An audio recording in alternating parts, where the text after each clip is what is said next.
Exodus Chapter 1. Now these are the names of Israel's sons who came into Egypt with Jacob. Each man and his household came: Reuben, Simeon, Levi, and Judah, Issachar, Zebulun, and Benjamin, Dan, and Naphtali, Gad, and Asher. And all the souls who issued out of Jacob's upper thigh came to be 70 souls, but Joseph was already in Egypt. Eventually Joseph died, and also all his brothers, and all that generation. And the sons of Israel became fruitful and began to swarm, and they kept on multiplying and growing mightier at a very extraordinary rate, so that the land got to be filled with them. In time, there arose over Egypt a new king who did not know Joseph. And he proceeded to say to his people, "Look, the people of the sons of Israel are more numerous and mightier than we are. Come on, let us deal shrewdly with them, for fear they may multiply, and it must turn out that in case war should befall us, then they certainly will also be added to those who hate us, and will fight against us, and go up out of the country." So they set over them chiefs of forced labor, for the purpose of oppressing them in their burden-bearing. And they went building cities as storage places for Pharaoh, namely Pithom and Ramses. But the more they would oppress them, the more they would multiply, and the more they kept spreading abroad, so that they felt a sickening dread as a result of the sons of Israel. Consequently, the Egyptians made the sons of Israel slave under tyranny. And they kept making their life bitter with hard slavery at clay mortar and bricks, and with every form of slavery in the field, yes, every form of slavery of theirs in which they used them as slaves under tyranny. Later on, the king of Egypt said to the Hebrew midwives, the name of one of whom was Shiphrah, and the name of the other Pua. Yes, he went so far as to say, "When you help the Hebrew women to give birth, and you do see them on the stool for childbirth, if it is a son, you must also put it to death. But if it is a daughter, it must also live." However, the midwives feared the true God, and they did not do as the king of Egypt had spoken to them, but they would preserve the male children alive. In time, the king of Egypt called the midwives and said to them, "Why is it you have done this thing, in that you preserve the male children alive?" In turn, the midwives said to Pharaoh, "Because the Hebrew women are not like the Egyptian women. Because they are lively, they have already given birth before the midwife can come into them." So God dealt well with the midwives, and the people kept growing more numerous and becoming very mighty.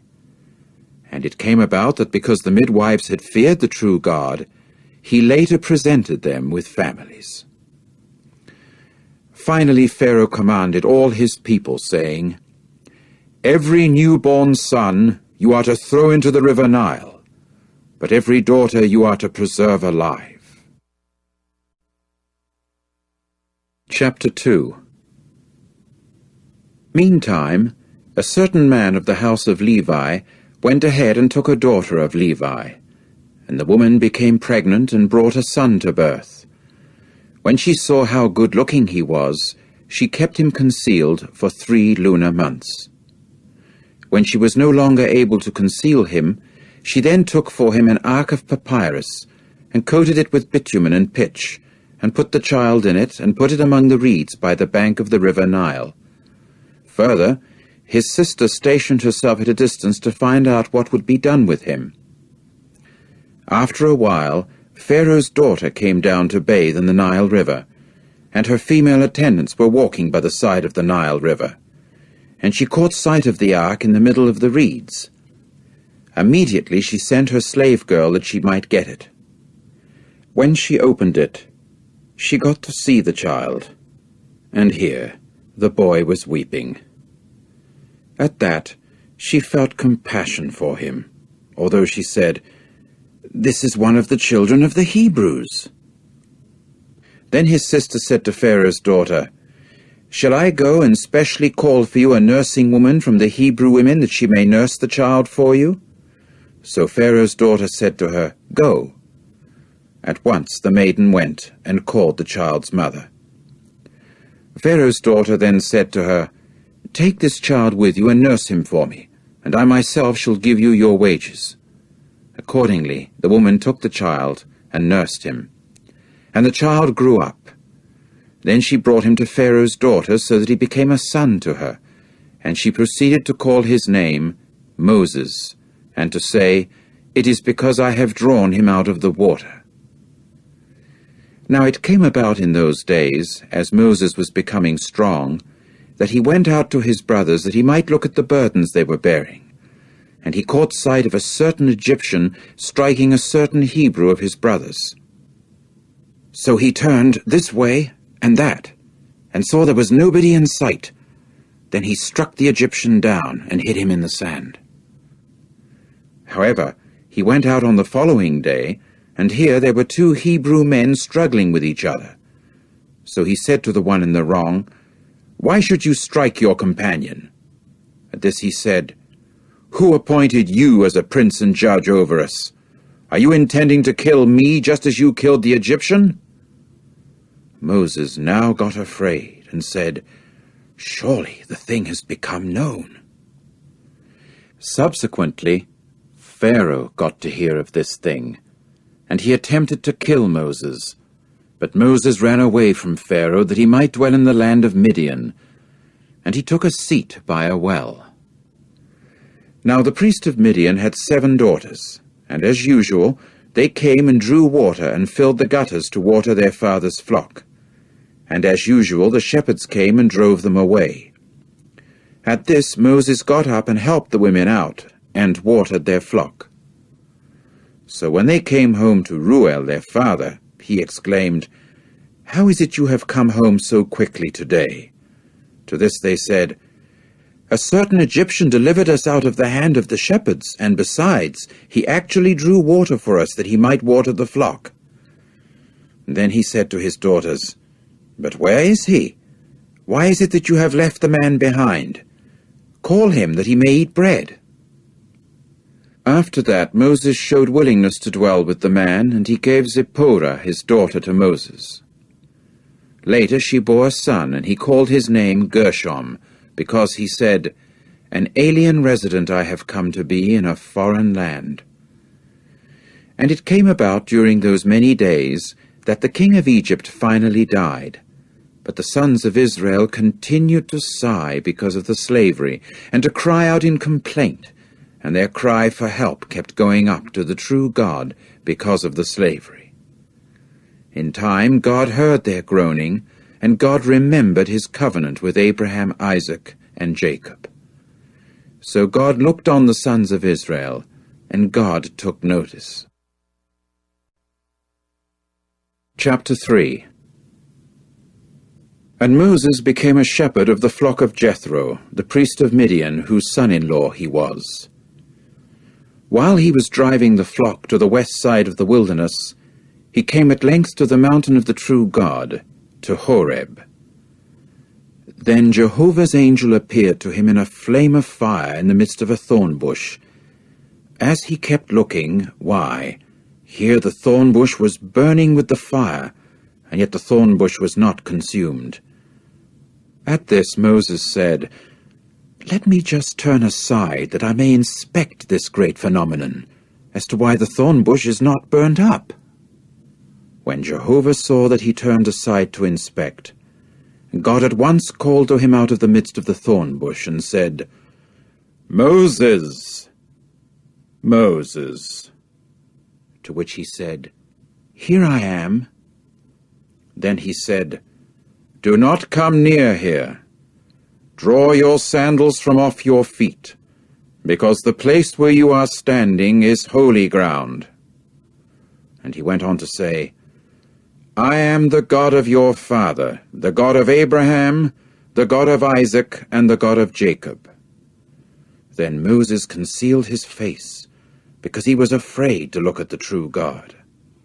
And Jehovah added, Unquestionably I have seen the affliction of my people who are in Egypt, and I have heard their outcry as a result of those who drive them to work, because I well know the pains they suffer, and I am proceeding to go down to deliver them out of the hand of the Egyptians, and to bring them up out of that land, to a land good and spacious, to a land flowing with milk and honey, to the locality of the Canaanites and the Hittites and the Amorites and the Perizzites and the Hivites and the Jebusites. And now, look, the outcry of the sons of Israel has come to me, and I have seen also the oppression with which the Egyptians are oppressing them. And now come, and let me send you to Pharaoh, and you bring my people the sons of Israel out of Egypt. However, Moses said to the true God, Who am I that I should go to Pharaoh, and that I have to bring the sons of Israel out of Egypt? To this he said, Because I shall prove to be with you, and this is the sign for you that it is I who have sent you. After you have brought the people out of Egypt, you people will serve the true God on this mountain. Nevertheless, Moses said to the true God, Suppose I am now come to the sons of Israel, and I do say to them, The God of your forefathers has sent me to you, and they do say to me, What is his name? What shall I say to them? At this God said to Moses, I shall prove to be what I shall prove to be. And he added, This is what you are to say to the sons of Israel, I shall prove to be has sent me to you. Then God said once more to Moses, This is what you are to say to the sons of Israel. Jehovah, the God of your forefathers, the God of Abraham, the God of Isaac, and the God of Jacob, has sent me to you. This is my name to time indefinite, and this is the memorial of me to generation after generation. You go, and you must gather the older men of Israel, and you must say to them, Jehovah, the God of your forefathers, has appeared to me, the God of Abraham, Isaac, and Jacob, saying, I will without fail give attention to you and to what is being done to you in Egypt. And so I say, I shall bring you up out of affliction by the Egyptians, to the land of the Canaanites and the Hittites and the Amorites and the Perizzites and the Hivites and the Jebusites, to a land flowing with milk and honey. And they will certainly listen to your voice, and you must come, you and the older men of Israel, to the king of Egypt, and you men must say to him, Jehovah, the God of the Hebrews, has come in touch with us, and now we want to go, please, a journey of 3 days into the wilderness, and we want to sacrifice to Jehovah our God. And I, even I, well know that the king of Egypt will not give you permission to go except by a strong hand. And I shall have to stretch out my hand and strike Egypt with all my wonderful acts that I shall do in the midst of it. And after that, he will send you out. And I will give this people favor in the eyes of the Egyptians, and it will certainly occur that when you go, you will not go empty-handed. And each woman must ask from her neighbor and from the woman residing as an alien in her house articles of silver and articles of gold and mantles, and you must put them upon your sons and your daughters, and you must strip the Egyptians. Chapter 4. However, Moses in answering said, But suppose they do not believe me, and do not listen to my voice, because they are going to say, Jehovah did not appear to you. Then Jehovah said to him, What is that in your hand? To which he said, A rod. Next he said, Throw it on the earth. So he threw it on the earth, and it became a serpent, and Moses began to flee from it. Jehovah now said to Moses, "Thrust your hand out and grab hold of it by the tail." So he thrust his hand out and grabbed hold of it, and it became a rod in his palm. In order that, to quote him, they may believe that Jehovah the God of their forefathers, the God of Abraham, the God of Isaac, and the God of Jacob, has appeared to you. Then Jehovah said to him once more, "Stick your hand, please, into the upper fold of your garment." So he stuck his hand into the upper fold of his garment. When he drew it out, why, here his hand was stricken with leprosy like snow. After that he said, "Return your hand into the upper fold of your garment." So he returned his hand into the upper fold of his garment. When he drew it out of the upper fold of his garment, why, here it was restored like the rest of his flesh. And it must occur that, to quote him, if they will not believe you, and will not listen to the voice of the first sign, then they will certainly believe the voice of the later sign. Still, it must occur that if they will not believe even these two signs, and will not listen to your voice, then you will have to take some water from the Nile River and pour it out on the dry land, and the water that you will take from the Nile River will certainly become, yes, it will indeed become blood on the dry land. Moses now said to Jehovah, "Excuse me, Jehovah, but I am not a fluent speaker, neither since yesterday nor since before that, nor since your speaking to your servant, for I am slow of mouth and slow of tongue." At that Jehovah said to him, "Who appointed a mouth for man? Or who appoints the speechless, or the deaf, or the clear-sighted, or the blind? Is it not I, Jehovah? So now go, and I myself shall prove to be with your mouth, and I will teach you what you ought to say." But he said, "Excuse me, Jehovah, but send, please, by the hand of the one whom you are going to send." Then Jehovah's anger grew hot against Moses, and he said, "Is not Aaron the Levite your brother? I do know that he can really speak. And besides, here he is on his way out to meet you. When he does see you, he will certainly rejoice in his heart. And you must speak to him, and put the words in his mouth, and I myself shall prove to be with your mouth and his mouth, and I will teach you men what you are to do. And he must speak for you to the people, and it must occur that he will serve as a mouth to you, and you will serve as God to him. And this rod you will take in your hand, that you may perform the signs with it."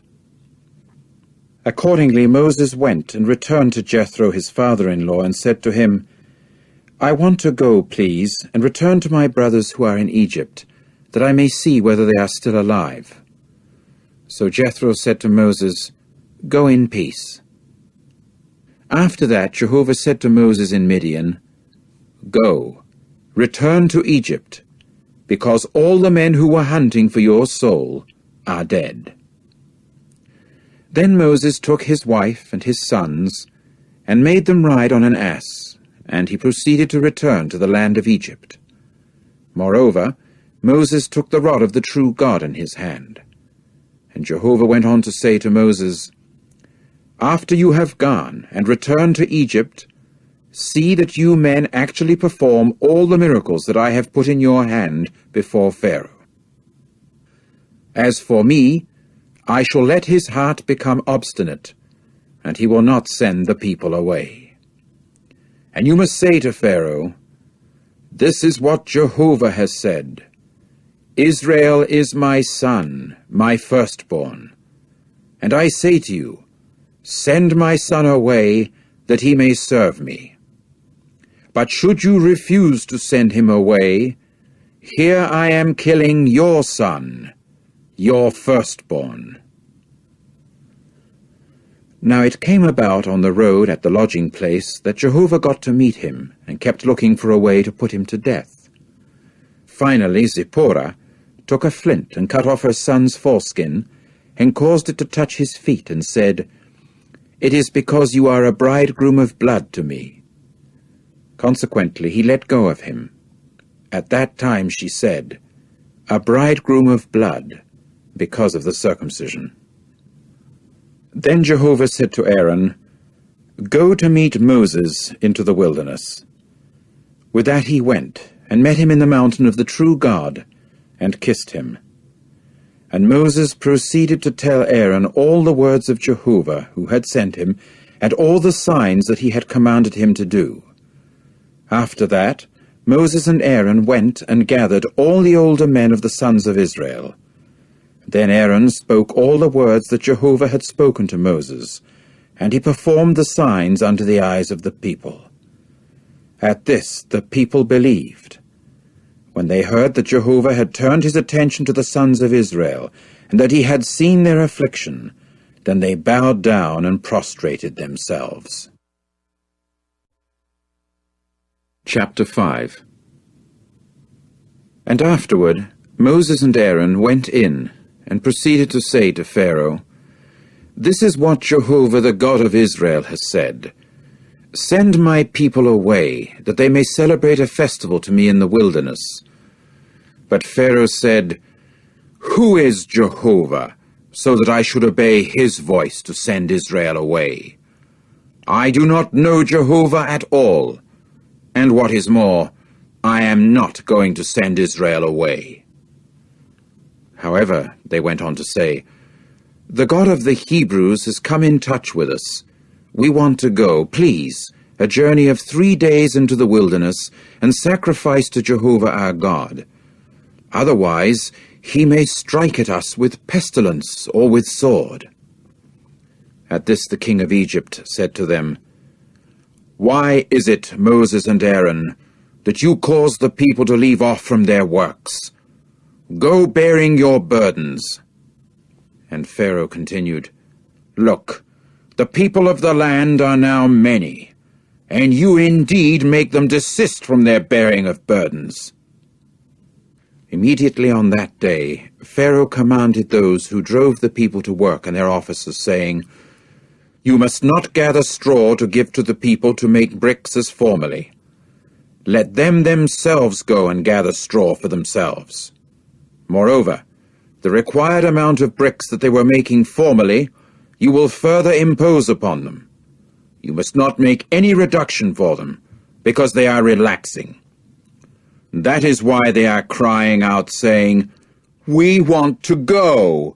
We want to sacrifice to our God.' Let the service be heavy upon the men, and let them work at it, and let them not pay attention to false words." So those who drove the people to work and their officers went out and said to the people, "Here is what Pharaoh has said. I am giving you no more straw. You yourselves go. Get straw for yourselves wherever you may find it, because there is to be no reducing of your services one bit." Consequently, the people scattered about over all the land of Egypt to gather stubble for straw. And those who drove them to work kept urging them, saying, "Finish your works, each one his work, day for day, just as when straw was available."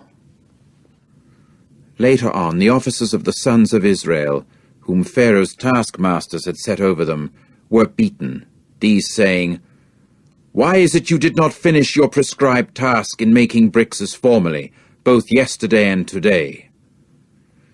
Consequently, the officers of the sons of Israel went in and began to cry out to Pharaoh, saying, "Why do you deal this way with your servants? There is no straw given to your servants, and yet they are saying to us, 'Make bricks,' and here your servants are beaten, whereas your own people are at fault." But he said, "You are relaxing. You are relaxing. That is why you are saying, 'We want to go. We want to sacrifice to Jehovah.' And now go, Serve, though no straw will be given to you, yet you are to give the fixed amount of bricks." Then the officers of the sons of Israel saw themselves in an evil plight at the saying, "You must not deduct from your bricks 1 bit of anyone's daily rate." After that they encountered Moses and Aaron, who were standing there to meet them as they came out from Pharaoh. At once they said to them, "May Jehovah look upon you and judge, since you have made us smell offensive before Pharaoh and before his servants, so as to put a sword in their hand to kill us." Then Moses turned to Jehovah and said, "Jehovah, why have you caused evil to this people? Why is it that you have sent me? For from the time that I went in before Pharaoh to speak in your name, he has done evil to this people, and you have by no means delivered your people." Chapter 6. So Jehovah said to Moses, "Now you will see what I shall do to Pharaoh, because on account of a strong hand he will send them away, and on account of a strong hand he will drive them out of his land." And God went on to speak to Moses and to say to him, "I am Jehovah, and I used to appear to Abraham, Isaac, and Jacob as God Almighty, but as respects my name Jehovah, I did not make myself known to them. And I also established my covenant with them to give them the land of Canaan, the land of their alien residences in which they resided as aliens. And I, even I, have heard the groaning of the sons of Israel, whom the Egyptians are enslaving, and I remember my covenant. Therefore say to the sons of Israel, I am Jehovah, and I shall certainly bring you out from under the burdens of the Egyptians, and deliver you from their slavery, and I shall indeed reclaim you with an outstretched arm, and with great judgments. And I shall certainly take you to me as a people, and I shall indeed prove to be God to you.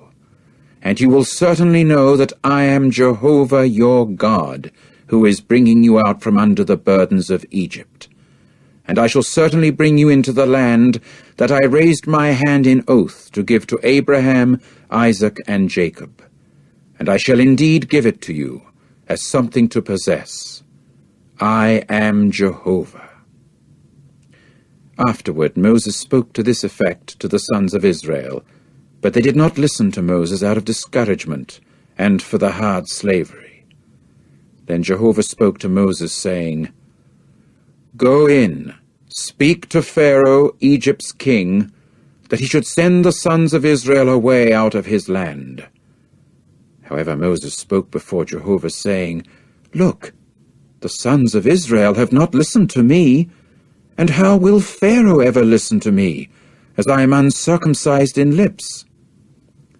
But Jehovah continued to speak to Moses and Aaron, and to issue the command by them to the sons of Israel, and to Pharaoh, Egypt's king, in order to bring the sons of Israel out from the land of Egypt.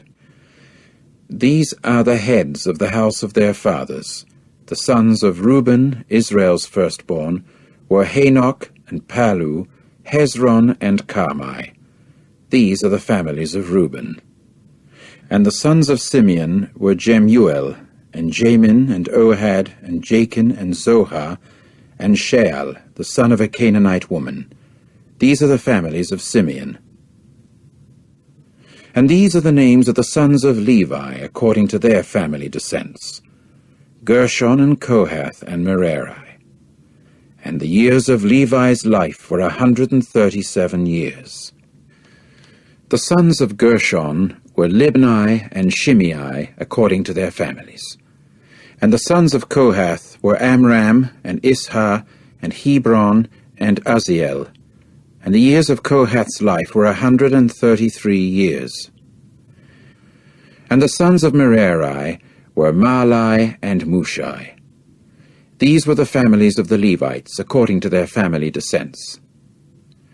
Now Amram took Jochebed his father's sister as his wife.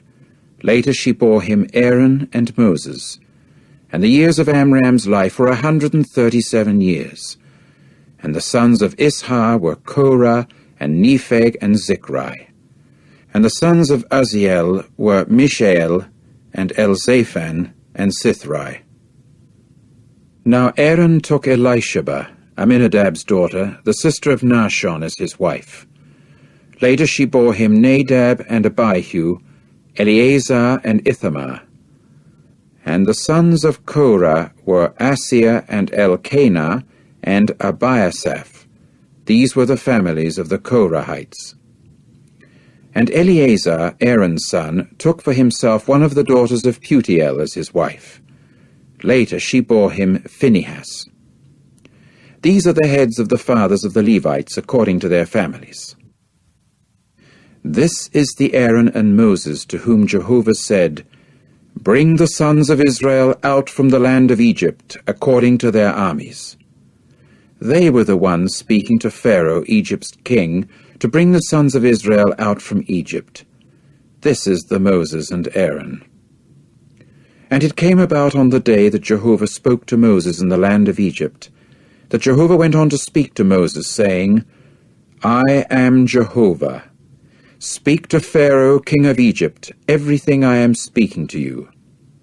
Then Moses said before Jehovah, "Look, I am uncircumcised in lips. So how will Pharaoh ever listen to me?" Chapter 7. Consequently Jehovah said to Moses, "See, I have made you God to Pharaoh, and Aaron your own brother will become your prophet. You will speak all that I shall command you, and Aaron your brother will do the speaking to Pharaoh, and he must send the sons of Israel away from his land. As for me, I shall let Pharaoh's heart become obstinate, and I shall certainly multiply my signs and my miracles in the land of Egypt. And Pharaoh will not listen to you men, and I shall have to lay my hand upon Egypt, and bring my armies, my people, the sons of Israel, out from the land of Egypt with great judgments. And the Egyptians will certainly know that I am Jehovah, when I stretch out my hand against Egypt, and I shall indeed bring the sons of Israel out from their midst." And Moses and Aaron went ahead doing as Jehovah had commanded them. They did just so. And Moses was 80 years old, and Aaron was 83 years old at the time of their speaking to Pharaoh. Jehovah now said to Moses and Aaron, "In case that Pharaoh speaks to you, saying, 'Produce a miracle for yourselves,' then you must say to Aaron, 'Take your rod and throw it down before Pharaoh. It will become a big snake.'" So Moses and Aaron went on in to Pharaoh and did exactly as Jehovah had commanded. Accordingly, Aaron threw his rod down before Pharaoh and his servants, and it became a big snake. However, Pharaoh also called for the wise men and the sorcerers, and the magic-practicing priests of Egypt themselves also proceeded to do the same thing with their magic arts. So they threw down each one his rod, and they became big snakes. But Aaron's rod swallowed up their rods. Still, Pharaoh's heart became obstinate, and he did not listen to them, just as Jehovah had spoken. Then Jehovah said to Moses, "Pharaoh's heart is unresponsive.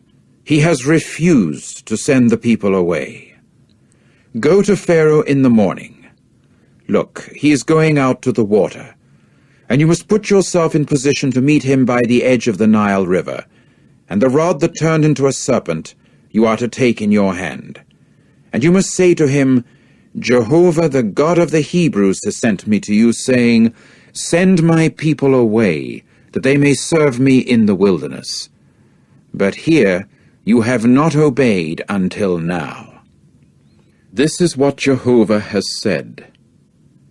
By this you will know that I am Jehovah. Here I am striking with the rod that is in my hand upon the water that is in the Nile River. and it will certainly turn into blood.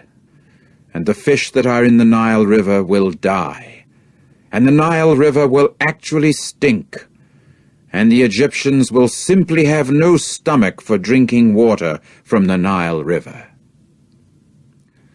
Subsequently, Jehovah said to Moses, "Say to Aaron, 'Take your rod and stretch your hand out over the waters of Egypt, over their rivers, over their Nile canals, and over their reedy pools, and over all their impounded waters, that they may become blood.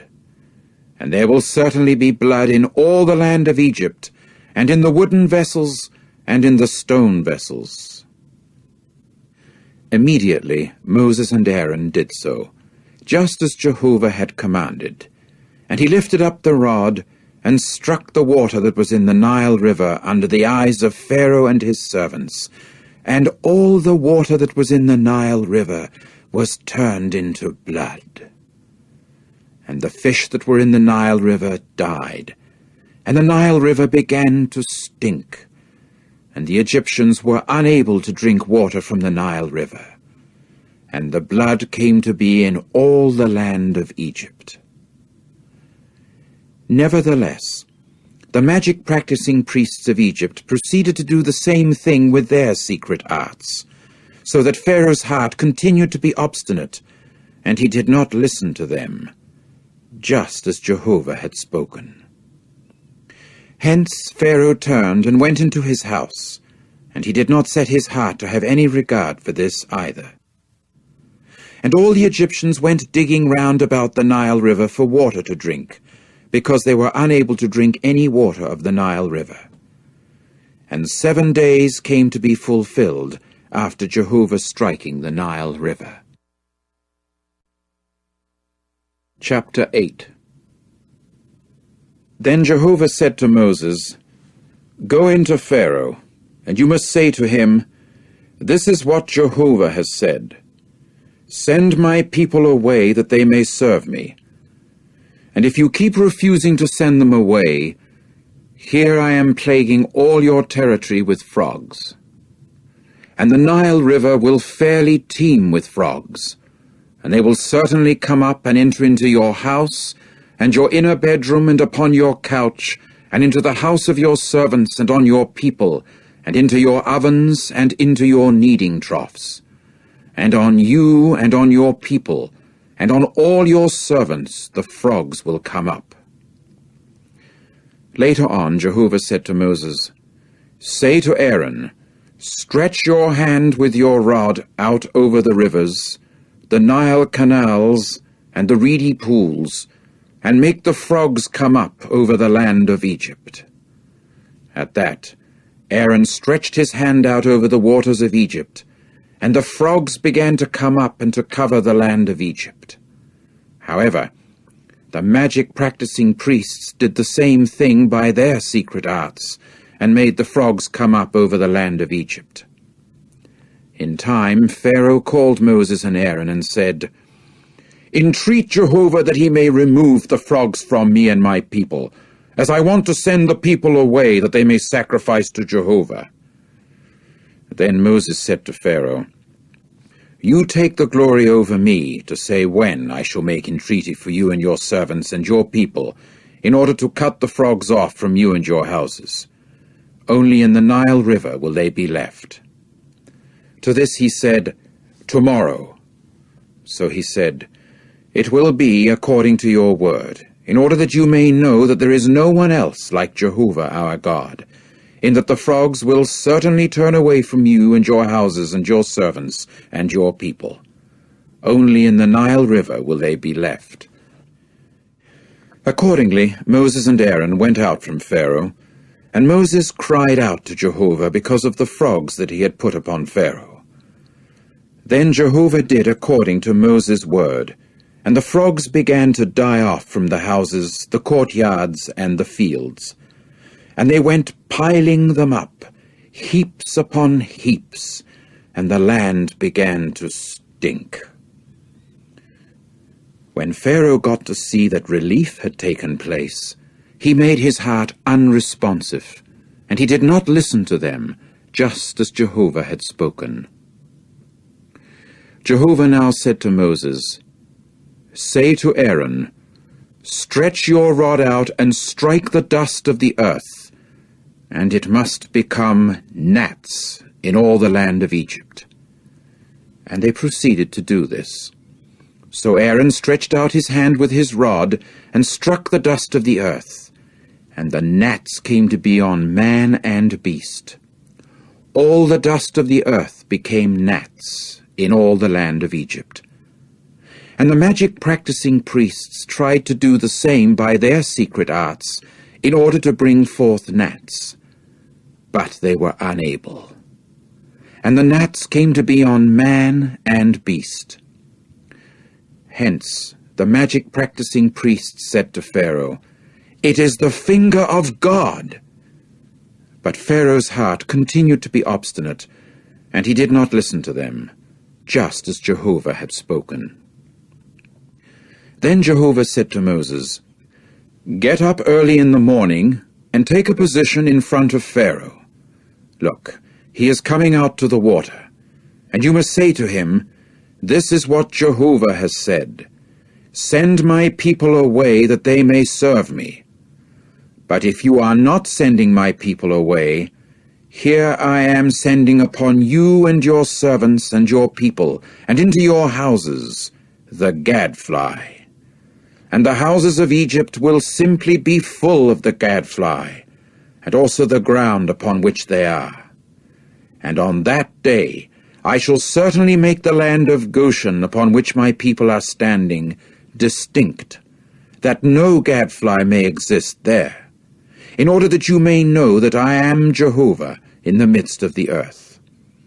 And I shall indeed set a demarcation between my people and your people.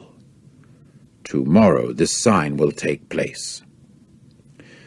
And Jehovah proceeded to do so, and heavy swarms of gadflies began to invade the house of Pharaoh and the houses of his servants and all the land of Egypt. The land came to ruin as a result of the gadflies. Finally Pharaoh called Moses and Aaron and said, "Go, sacrifice to your God in the land." But Moses said, "It is not admissible to do so, because we would sacrifice to Jehovah our God a thing detestable to the Egyptians. Suppose we would sacrifice a thing detestable to the Egyptians before their eyes. Would they not stone us? We shall go a journey of 3 days into the wilderness, and we shall definitely sacrifice to Jehovah our God, just as he has said to us." Pharaoh now said, I shall send you away, and you will indeed sacrifice to Jehovah your God in the wilderness. Only do not make it quite so far away that you are going. Make entreaty in my behalf." Then Moses said, "Here I am going forth from you, and I shall indeed make entreaty to Jehovah, and the gadflies will certainly turn away from Pharaoh, his servants and his people, tomorrow. Only let not Pharaoh trifle again in not sending the people away to sacrifice to Jehovah." After that, Moses went out from Pharaoh and made entreaty to Jehovah. So Jehovah did according to Moses' word, and the gadflies turned away from Pharaoh, his servants, and his people. Not one was left. However, Pharaoh made his heart unresponsive this time also, and did not send the people away. Chapter 9. Consequently, Jehovah said to Moses, "Go in to Pharaoh, and you must state to him, 'This is what Jehovah the God of the Hebrews has said. Send my people away, that they may serve me. But if you continue refusing to send them away, and you are still keeping hold of them, look, Jehovah's hand is coming upon your livestock that is in the field, on the horses, the asses, the camels, the herd and the flock. There will be a very heavy pestilence. And Jehovah will certainly make a distinction between the livestock of Israel and the livestock of Egypt, and not a thing of all that belongs to the sons of Israel will die. Moreover, Jehovah set an appointed time, saying, Tomorrow Jehovah will do this thing in the land. Accordingly, Jehovah did this thing on the next day, and all sorts of livestock of Egypt began to die, but not one of the livestock of the sons of Israel died. Then Pharaoh sent, and look, not so much as one of Israel's livestock had died. Nevertheless, Pharaoh's heart continued to be unresponsive, and he did not send the people away. After that, Jehovah said to Moses and Aaron, Take for yourselves both hands full of soot from a kiln, and Moses must toss it toward the heavens in Pharaoh's sight. And it must become a powder upon all the land of Egypt, and it must become boils, breaking out with blisters, upon man and beast, in all the land of Egypt. So they took the soot of a kiln, and stood before Pharaoh, and Moses tossed it toward the heavens, and it became boils with blisters, breaking out on man and beast. And the magic-practicing priests were unable to stand before Moses as a result of the boils, because the boils had developed on the magic-practicing priests and on all the Egyptians. But Jehovah let Pharaoh's heart become obstinate, and he did not listen to them, just as Jehovah had stated to Moses. Then Jehovah said to Moses, Get up early in the morning, and take a position in front of Pharaoh, and you must say to him, This is what Jehovah the God of the Hebrews has said. Send my people away, that they may serve me. For at this time I am sending all my blows against your heart, and upon your servants and your people, to the end that you may know that there is none like me in all the earth. For by now I could have thrust my hand out, that I might strike you and your people with pestilence, and that you might be effaced from the earth. But in fact, for this cause I have kept you in existence, for the sake of showing you my power, and in order to have my name declared in all the earth. Are you still behaving haughtily against my people, in not sending them away? Here I am causing it to rain down tomorrow about this time, a very heavy hail, the like of which has never occurred in Egypt from the day it was founded until now. And now send, bring all your livestock and all that is yours in the field under shelter. As for any man and beast that will be found in the field, and not gathered into the house, the hail will have to come down upon them, and they will have to die. Anyone who feared Jehovah's word among Pharaoh's servants caused his own servants and his livestock to flee into the houses. But whoever did not set his heart to have any regard for Jehovah's word left his servants and his livestock in the field. Jehovah now said to Moses, Stretch out your hand toward the heavens, that hail may come on all the land of Egypt, upon man and beast, and all vegetation of the field in the land of Egypt. So Moses stretched out his rod toward the heavens, and Jehovah gave thunders and hail, and fire would run down to the earth.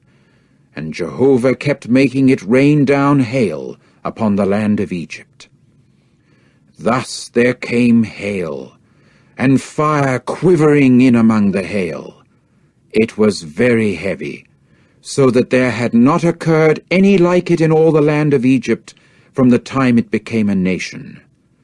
And the hail went striking at all the land of Egypt.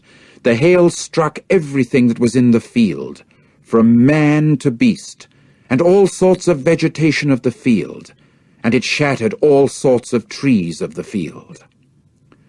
Only in the land of Goshen, where the sons of Israel were, there occurred no hail.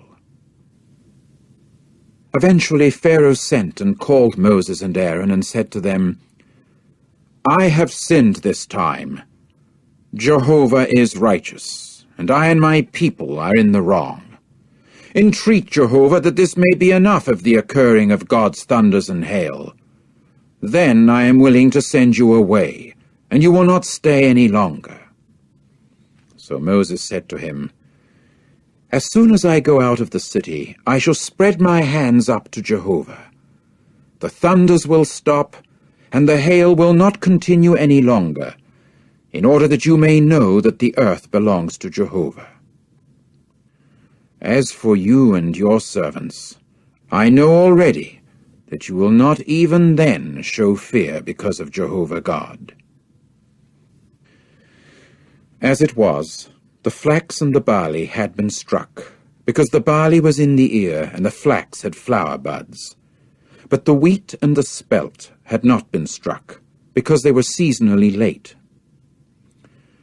Moses now went out of the city from Pharaoh, and spread his hands up to Jehovah, and the thunders and the hail began to stop, and rain did not pour down on the earth. When Pharaoh got to see that the rain and the hail and the thunders had stopped, he went sinning again, and making his heart unresponsive, he as well as his servants. And Pharaoh's heart continued obstinate, and he did not send the sons of Israel away, just as Jehovah had stated by means of Moses. Chapter 10. Then Jehovah said to Moses, "Go into Pharaoh, because I have let his heart and the hearts of his servants become unresponsive, in order that I may set these signs of mine right before him, and in order that you may declare in the ears of your son and your son's son how severely I have dealt with Egypt, and my signs that I have established among them. And you will certainly know that I am Jehovah." So Moses and Aaron went in to Pharaoh and said to him, "This is what Jehovah, the God of the Hebrews, has said. How long must you refuse to submit yourself to me? Send my people away, that they may serve me. For if you continue refusing to send my people away, here I am bringing locusts within your boundaries tomorrow. And they will actually cover the visible surface of the earth, and it will not be possible to see the earth. And they will simply eat up the rest of what has escaped, what has been left to you people by the hail, and they will certainly eat every sprouting tree of yours out of the field. And your houses, and the houses of all your servants, and the houses of all Egypt will be filled to an extent that your fathers and your fathers' fathers have not seen it from the day of their existing upon the ground until this day." With that, he turned and went out from Pharaoh. After that, Pharaoh's servants said to him, "How long will this man prove to be as a snare to us? Send the men away, that they may serve Jehovah their God. Do you not yet know that Egypt has perished?" So Moses and Aaron were brought back to Pharaoh, and he said to them, "Go, serve Jehovah your God." "Who in particular are the ones going?" Then Moses said, "With our young people and our old people we shall go. With our sons and our daughters, with our sheep and our cattle we shall go, for we have a festival to Jehovah." In turn he said to them, "Let it prove to be so, that Jehovah is with you when I shall send you and your little ones away? See, on the contrary, something evil is your aim. Not so. Go, please, you who are able-bodied men, and serve Jehovah, because that is what you are seeking to secure." With that, they were driven out from before Pharaoh. Jehovah now said to Moses, "Stretch your hand out over the land of Egypt for the locusts, that they may come up over the land of Egypt and eat up all the vegetation of the land, everything that the hail has let remain." At once Moses stretched his rod out over the land of Egypt, and Jehovah caused an east wind to blow upon the land all that day and all night. The morning came, and the east wind carried the locusts. And the locusts began to come up over all the land of Egypt, and to settle down upon all the territory of Egypt. They were very burdensome. Before them there had never turned up in this way locusts like them, and there will never turn up any in this way after them. And they went covering the visible surface of the entire land, and the land grew dark. And they went on eating up all the vegetation of the land, and all the fruit of the trees that the hail had left. And there was left nothing green on the trees, or on the vegetation of the field, in all the land of Egypt. So Pharaoh hurriedly called Moses and Aaron and said, I have sinned against Jehovah your God, and against you. And now pardon, please, my sin, just this once, and entreat Jehovah your God, that he may turn away just this deadly plague from upon me. So he went out from Pharaoh and made entreaty to Jehovah. Then Jehovah made a shift to a very stiff west wind, and it carried the locusts away and drove them into the Red Sea. Not a single locust was let remain in all the territory of Egypt. However, Jehovah let Pharaoh's heart become obstinate, and he did not send the sons of Israel away. Jehovah then said to Moses, Stretch your hand out toward the heavens, that darkness may occur over the land of Egypt, and the darkness may be felt. Moses immediately stretched his hand out toward the heavens, and a gloomy darkness began to occur in all the land of Egypt for 3 days. They did not see one another, and none of them got up from his own place 3 days. But for all the sons of Israel, there proved to be light in their dwellings. After that Pharaoh called Moses and said, Go, serve Jehovah. Only your sheep and your cattle will be detained. Your little ones also may go with you. But Moses said, You yourself will also give into our hands sacrifices and burnt offerings, as we must render them to Jehovah our God. And our livestock will also go with us. Not a hoof will be allowed to remain, because it is from them that we shall take some to worship Jehovah our God. And we ourselves do not know what we shall render in worship to Jehovah until our arriving there. At this, Jehovah let Pharaoh's heart become obstinate, and he did not consent to send them away. So Pharaoh said to him, Get out from me. Watch yourself. Do not try to see my face again, because on the day of your seeing my face, you will die. To this Moses said, That is the way you have spoken. I shall not try to see your face any more.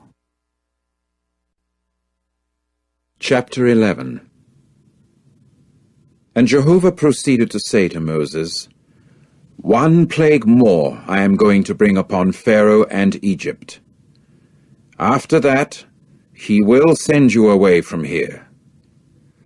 At the time he sends you away altogether, he will literally drive you out from here.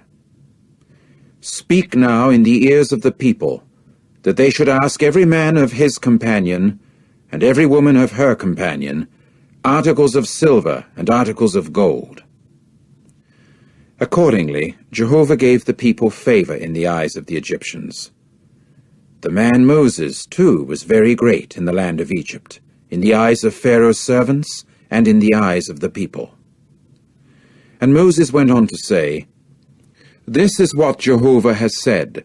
About midnight I am going out into the midst of Egypt, and every firstborn in the land of Egypt must die, from the firstborn of Pharaoh who is sitting on his throne, to the firstborn of the maidservant who is at the handmill, and every firstborn of beast. And there will certainly occur a great outcry in all the land of Egypt, the like of which has never yet occurred, and the like of which will never be brought about again. But against any of the sons of Israel will no dog move eagerly its tongue, from man to beast, in order that you people may know that Jehovah can make a distinction between the Egyptians and the sons of Israel. And all these servants of yours will certainly come down to me, and prostrate themselves to me, saying, Go, you and all the people who follow your steps. And after that I shall go out. With that he went out from Pharaoh in the heat of anger. Then Jehovah said to Moses, Pharaoh will not listen to you men, in order for my miracles to be increased in the land of Egypt. And Moses and Aaron performed all these miracles before Pharaoh. But Jehovah would let Pharaoh's heart become obstinate, so that he did not send the sons of Israel away from his land. Chapter 12. Jehovah now said to Moses and Aaron in the land of Egypt, This month will be the start of the months for you. It will be the first of the months of the year for you. Speak to the entire assembly of Israel, saying, On the 10th day of this month they are to take for themselves each one a sheep for the ancestral house, a sheep to a house. But if the household proves to be too small for the sheep, then he and his neighbor close by must take it into his house, according to the number of souls. You should compute each one proportionate to his eating as regards the sheep. The sheep should prove to be sound, a male, a year old for you. You may pick from the young rams or from the goats. And it must continue under safeguard by you until the 14th day of this month, and the whole congregation of the assembly of Israel must slaughter it between the 2 evenings. And they must take some of the blood and splash it upon the 2 doorposts and the upper part of the doorway belonging to the houses in which they will eat it. And they must eat the flesh on this night. They should eat it roasted with fire, and with unfermented cakes along with bitter greens. Do not eat any of it raw or boiled, cooked in water, but roast with fire, its head together with its shanks and its interior parts. And you must not leave any of it over till morning, but what is left over of it till morning you should burn with fire. And in this way you should eat it, with your hips girded, sandals on your feet, and your staff in your hand. And you must eat it in haste. It is Jehovah's Passover. And I must pass through the land of Egypt on this night, and strike every firstborn in the land of Egypt, from man to beast. And on all the gods of Egypt I shall execute judgments. I am Jehovah. And the blood must serve as your sign upon the houses where you are. And I must see the blood and pass over you, and the plague will not come on you as a ruination when I strike at the land of Egypt. And this day must serve as a memorial for you, and you must celebrate it as a festival to Jehovah throughout your generations. As a statute to time indefinite you should celebrate it.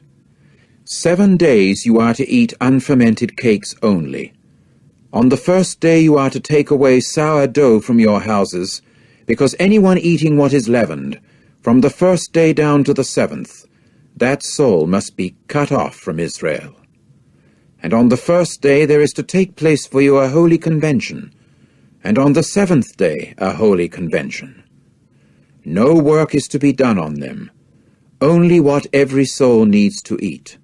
That alone may be done for you. And you must keep the festival of unfermented cakes, because on this very day I must bring your armies out from the land of Egypt.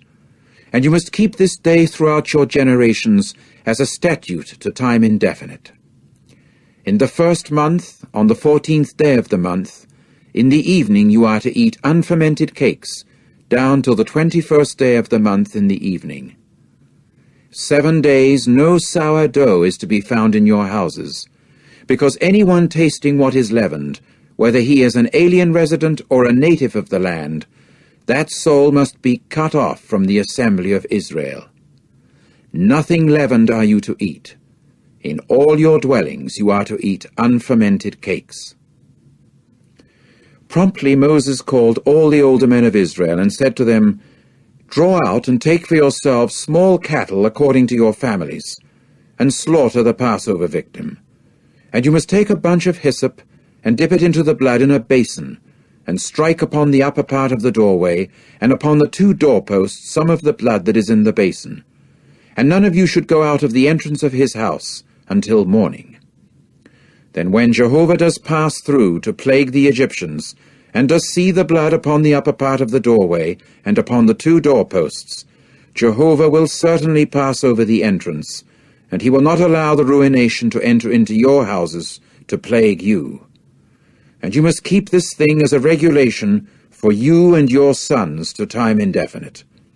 And it must occur that when you come into the land that Jehovah will give you, just as he has stated, then you must keep this service.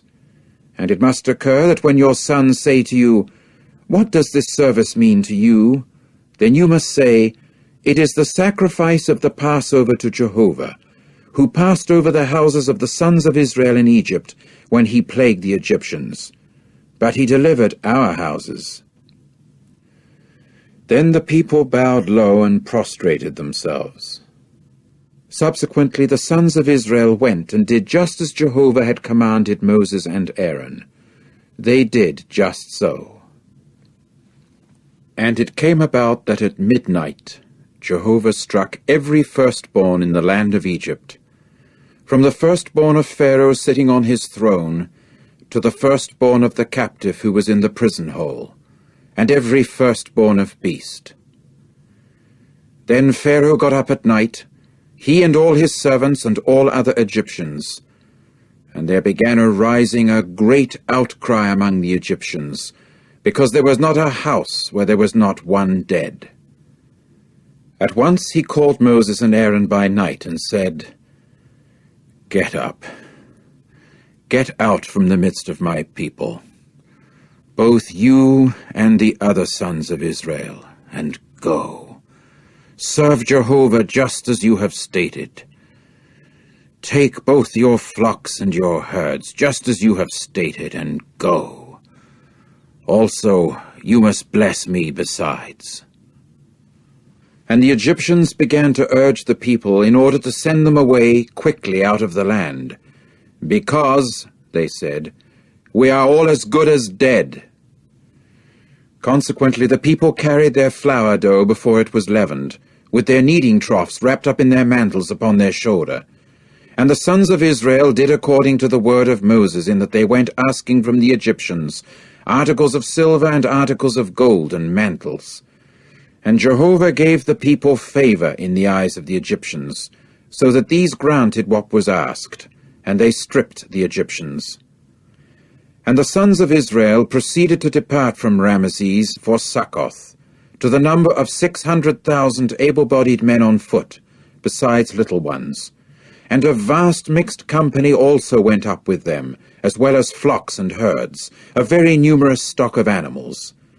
And they began to bake the flour dough that they had brought out from Egypt into round cakes, unfermented cakes, because it had not leavened, for they had been driven out of Egypt, and had not been able to linger, and too they had not prepared any provisions for themselves. And the dwelling of the sons of Israel, who had dwelt in Egypt, was 430 years. And it came about at the end of the 430 years, it even came about on this very day, that all the armies of Jehovah went out of the land of Egypt. It is a night for observance with regard to Jehovah, for bringing them out of the land of Egypt. With regard to Jehovah, this night is one for observance on the part of all the sons of Israel throughout their generations. And Jehovah went on to say to Moses and Aaron, "This is the statute of the Passover. No foreigner may eat of it. But where there is any slave man purchased with money, you must circumcise him. Then first he may share in eating it.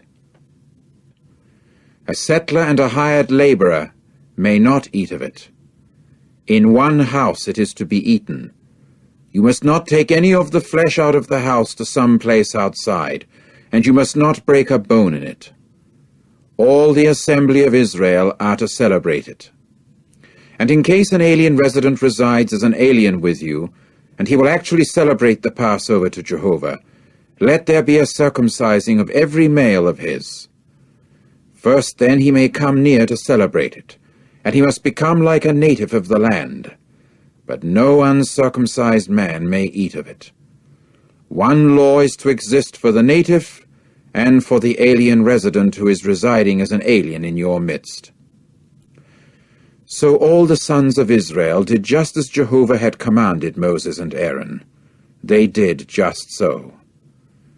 And it came about on this very day that Jehovah brought the sons of Israel together with their armies out of the land of Egypt. Chapter 13. And Jehovah spoke further to Moses, saying, Sanctify to me every male firstborn that opens each womb among the sons of Israel, among men and beasts. It is mine. And Moses went on to say to the people, Let there be a remembering of this day on which you went out of Egypt from the house of slaves, because by strength of hand Jehovah brought you out from here. So nothing leavened may be eaten. Today you are going out in the month of Abib, and it must occur that when Jehovah will have brought you into the land of the Canaanites, and the Hittites, and the Amorites, and the Hivites, and the Jebusites, which he swore to your forefathers to give you, a land flowing with milk and honey, then you must render this service in this month. 7 days you are to eat unfermented cakes, and on the 7th day is a festival to Jehovah. Unfermented cakes are to be eaten for the 7 days, and nothing leavened is to be seen with you, and no sour dough is to be seen with you within all your boundaries. And you must tell your son on that day, saying, It is because of that which Jehovah has done to me when I came out of Egypt. And it must serve for you as a sign upon your hand, and as a memorial between your eyes, in order that Jehovah's law may prove to be in your mouth, because by a strong hand Jehovah brought you out of Egypt. And you must keep this statute at its appointed time, from year to year. And it must occur that when Jehovah brings you into the land of the Canaanites, just as he has sworn to you and to your forefathers, and when he does give it to you, then you must devote every one that opens the womb to Jehovah, and every firstling, the young of a beast, which will come to be yours. The males belong to Jehovah. And every firstling ass you are to redeem with a sheep, and if you will not redeem it, then you must break its neck. And every firstborn of men among your sons you are to redeem. And it must occur that in case your son should inquire of you later on, saying, What does this mean? Then you must say to him, By strength of hand Jehovah brought me out of Egypt from the house of slaves, and it came about that Pharaoh showed obstinacy toward sending us away, and Jehovah proceeded to kill every firstborn in the land of Egypt, from the firstborn of man to the firstborn of beast. That is why I am sacrificing to Jehovah all the males that open the womb, and every firstborn of my sons I redeem. And it must serve as a sign upon your hand, and as a frontlet band between your eyes, because by strength of hand Jehovah brought us out of Egypt. And it came about at the time of Pharaoh sending the people away, that God did not lead them by the way of the land of the Philistines, just because it was near. For God said, It might be the people will feel regret when they see war, and will certainly return to Egypt. Hence God made the people go round about by the way of the wilderness of the Red Sea. But it was in battle formation that the sons of Israel went up out of the land of Egypt. And Moses was taking Joseph's bones with him, because he had made the sons of Israel solemnly swear, saying, God will without fail turn his attention to you, and you must take my bones up out of here with you. And they proceeded to depart from Succoth, and to encamp at Etham at the edge of the wilderness. And Jehovah was going ahead of them in the daytime in a pillar of cloud to lead them by the way, and in the night time in a pillar of fire, to give them light to go in the daytime and night time. The pillar of cloud would not move away from before the people in the daytime, nor the pillar of fire in the night time. Chapter 14. Jehovah now spoke to Moses, saying, Speak to the sons of Israel, that they should turn back and encamp before Pi-hahiroth, between Migdol and the sea, in view of Baal-zephon. In front of it you are to encamp by the sea. Then Pharaoh will certainly say respecting the sons of Israel, They are wandering in confusion in the land. The wilderness has closed in upon them. So I shall indeed let Pharaoh's heart become obstinate, and he will certainly chase after them, and I shall get glory for myself by means of Pharaoh and all his military forces. And the Egyptians will certainly know that I am Jehovah. Accordingly, they did just that. Later it was reported to the king of Egypt that the people had run away. Immediately, the heart of Pharaoh, as well as his servants, was changed regarding the people, so that they said, What is this that we have done, in that we have sent Israel away from slaving for us? So he proceeded to make his war chariots ready, and he took his people with him. And he proceeded to take 600 chosen chariots, and all the other chariots of Egypt and warriors upon every one of them. Thus Jehovah let the heart of Pharaoh the king of Egypt become obstinate, and he went chasing after the sons of Israel, while the sons of Israel were going out with uplifted hand. And the Egyptians went chasing after them, and all the chariot horses of Pharaoh, and his cavalrymen and his military forces were overtaking them while camping by the sea, by Pi-hahiroth, in view of Baal-zephon. When Pharaoh got close by, the sons of Israel began to raise their eyes, and here the Egyptians were marching after them. And the sons of Israel got quite afraid, and began to cry out to Jehovah. And they proceeded to say to Moses, Is it because there are no burial places at all in Egypt that you have taken us here to die in the wilderness? What is this that you have done to us in leading us out of Egypt? Is this not the word we spoke to you in Egypt, saying, Let us alone, that we may serve the Egyptians? For it is better for us to serve the Egyptians than for us to die in the wilderness. Then Moses said to the people, Do not be afraid. Stand firm, and see the salvation of Jehovah, which he will perform for you today. For the Egyptians whom you do see today, you will not see again. No, never again. Jehovah will himself fight for you, and you yourselves will be silent. Jehovah now said to Moses, Why do you keep crying out to me? Speak to the sons of Israel that they should break camp. As for you, lift up your rod, and stretch your hand out over the sea, and split it apart, that the sons of Israel may go through the midst of the sea on dry land. As for me, here I am letting the hearts of the Egyptians become obstinate, that they may go in after them, and that I may get glory for myself by means of Pharaoh and all his military forces, his war chariots and his cavalrymen.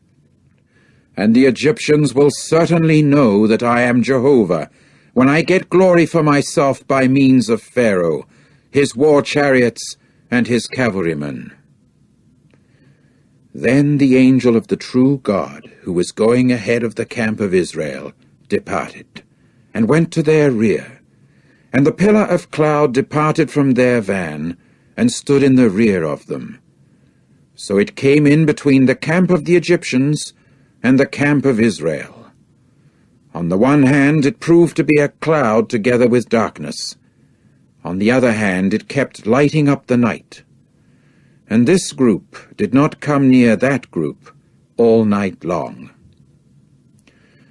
Moses now stretched his hand out over the sea, and Jehovah began making the sea go back by a strong east wind all night long, and converting the sea basin into dry ground, and the waters were being split apart. At length the sons of Israel went through the midst of the sea on dry land, while the waters were a wall to them on their right hand and on their left. And the Egyptians took up the pursuit, and all the horses of Pharaoh, his war chariots, and his cavalrymen began going in after them into the midst of the sea. And it came about during the morning watch that Jehovah began to look out upon the camp of the Egyptians from within the pillar of fire and cloud. And he went throwing the camp of the Egyptians into confusion, and he kept taking wheels off their chariots, so that they were driving them with difficulty. And the Egyptians began to say, "Let us flee from any contact with Israel, because Jehovah certainly fights for them against the Egyptians." Finally Jehovah said to Moses, "Stretch your hand out over the sea, that the waters may come back over the Egyptians, their war chariots, and their cavalrymen." Moses at once stretched his hand out over the sea, and the sea began to come back to its normal condition at the approaching of morning. All the while the Egyptians were fleeing from encountering it, but Jehovah shook the Egyptians off into the midst of the sea, and the waters kept coming back. Finally they covered the war chariots and the cavalrymen belonging to all of Pharaoh's military forces, and who had gone into the sea after them. Not so much as one among them was let remain. As for the sons of Israel, they walked on dry land in the midst of the sea bed, and the waters were for them a wall on their right hand and on their left. Thus on that day Jehovah saved Israel from the hand of the Egyptians, and Israel got to see the Egyptians dead on the seashore. Israel also got to see the great hand that Jehovah put in action against the Egyptians. And the people began to fear Jehovah, and to put faith in Jehovah and in Moses, his servant.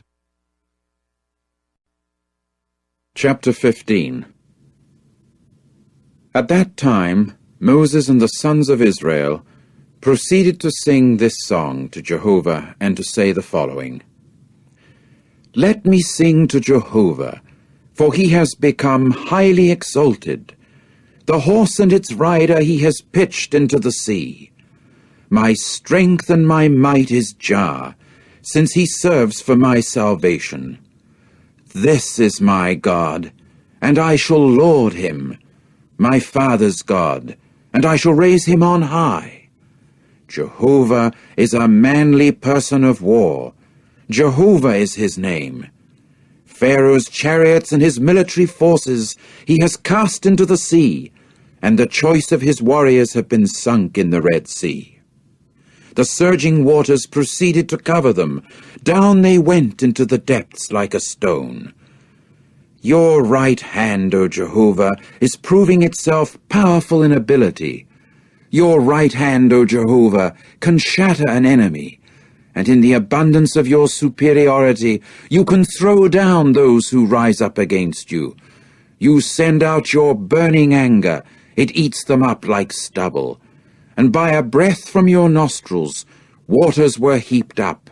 They stood still like a dam of floods. The surging waters were congealed in the heart of the sea. The enemy said, I shall pursue, I shall overtake, I shall divide spoil. My soul will be filled with them. I shall draw my sword, my hand will drive them away. You blew with your breath, the sea covered them, they sank like lead in majestic waters. Who among the gods is like you, O Jehovah? Who is like you, proving yourself mighty in holiness? the one to be feared with songs of praise, the one doing marvels. You stretched out your right hand, the earth proceeded to swallow them up. You in your loving kindness have led the people whom you have recovered. You in your strength will certainly conduct them to your holy abiding place. Peoples must hear. They will be agitated. Birth pangs must take hold on the inhabitants of Philistia. At that time the sheiks of Edom will indeed be disturbed. As for the despots of Moab, trembling will take hold on them. All the inhabitants of Canaan will indeed be disheartened. Fright and dread will fall upon them. Because of the greatness of your arm, they will be motionless like a stone. Until your people pass by, O Jehovah, until the people whom you have produced pass by. You will bring them and plant them in the mountain of your inheritance, an established place that you have made ready for you to inhabit, O Jehovah. A sanctuary, O Jehovah, that your hands have established. Jehovah will rule as king to time indefinite, even forever. When Pharaoh's horses with his war chariots and his cavalrymen went into the sea, then Jehovah brought back the waters of the sea upon them, while the sons of Israel walked on dry land through the midst of the sea. And Miriam, the prophetess, Aaron's sister, proceeded to take a tambourine in her hand, and all the women began going out with her with tambourines and in dances. And Miriam kept responding to the men, "Sing to Jehovah, for he has become highly exalted. The horse and its rider he has pitched into the sea." Later Moses caused Israel to depart from the Red Sea, and they went out to the wilderness of Shur, and marched on for 3 days in the wilderness, but they did not find water. In time they came to Marah, but they were not able to drink the water from Marah, because it was bitter. That is why he called its name Marah. And the people began to murmur against Moses, saying, "What are we to drink?" Then he cried out to Jehovah. So Jehovah directed him to a tree, and he threw it into the water, and the water became sweet. There he established for them a regulation and a case for judgment, and there he put them to the test. And he went on to say, "If you will strictly listen to the voice of Jehovah your God, and will do what is right in his eyes, and will indeed give ear to his commandments, and keep all his regulations, I shall put none of the maladies upon you that I put upon the Egyptians, because I am Jehovah, who is healing you." After that they came to Elim, where there were 12 springs of water and 70 palm trees. So they went camping there by the water. Chapter 16. Later they departed from Elim, and the entire assembly of the sons of Israel finally came to the wilderness of Sin, which is between Elim and Sinai, on the 15th day of the 2nd month after their coming out of the land of Egypt. And the entire assembly of the sons of Israel began to murmur against Moses and Aaron in the wilderness. And the sons of Israel kept saying to them, "If only we had died by Jehovah's hand in the land of Egypt, while we were sitting by the pots of meat, while we were eating bread to satisfaction, because you have brought us out into this wilderness to put this whole congregation to death by famine."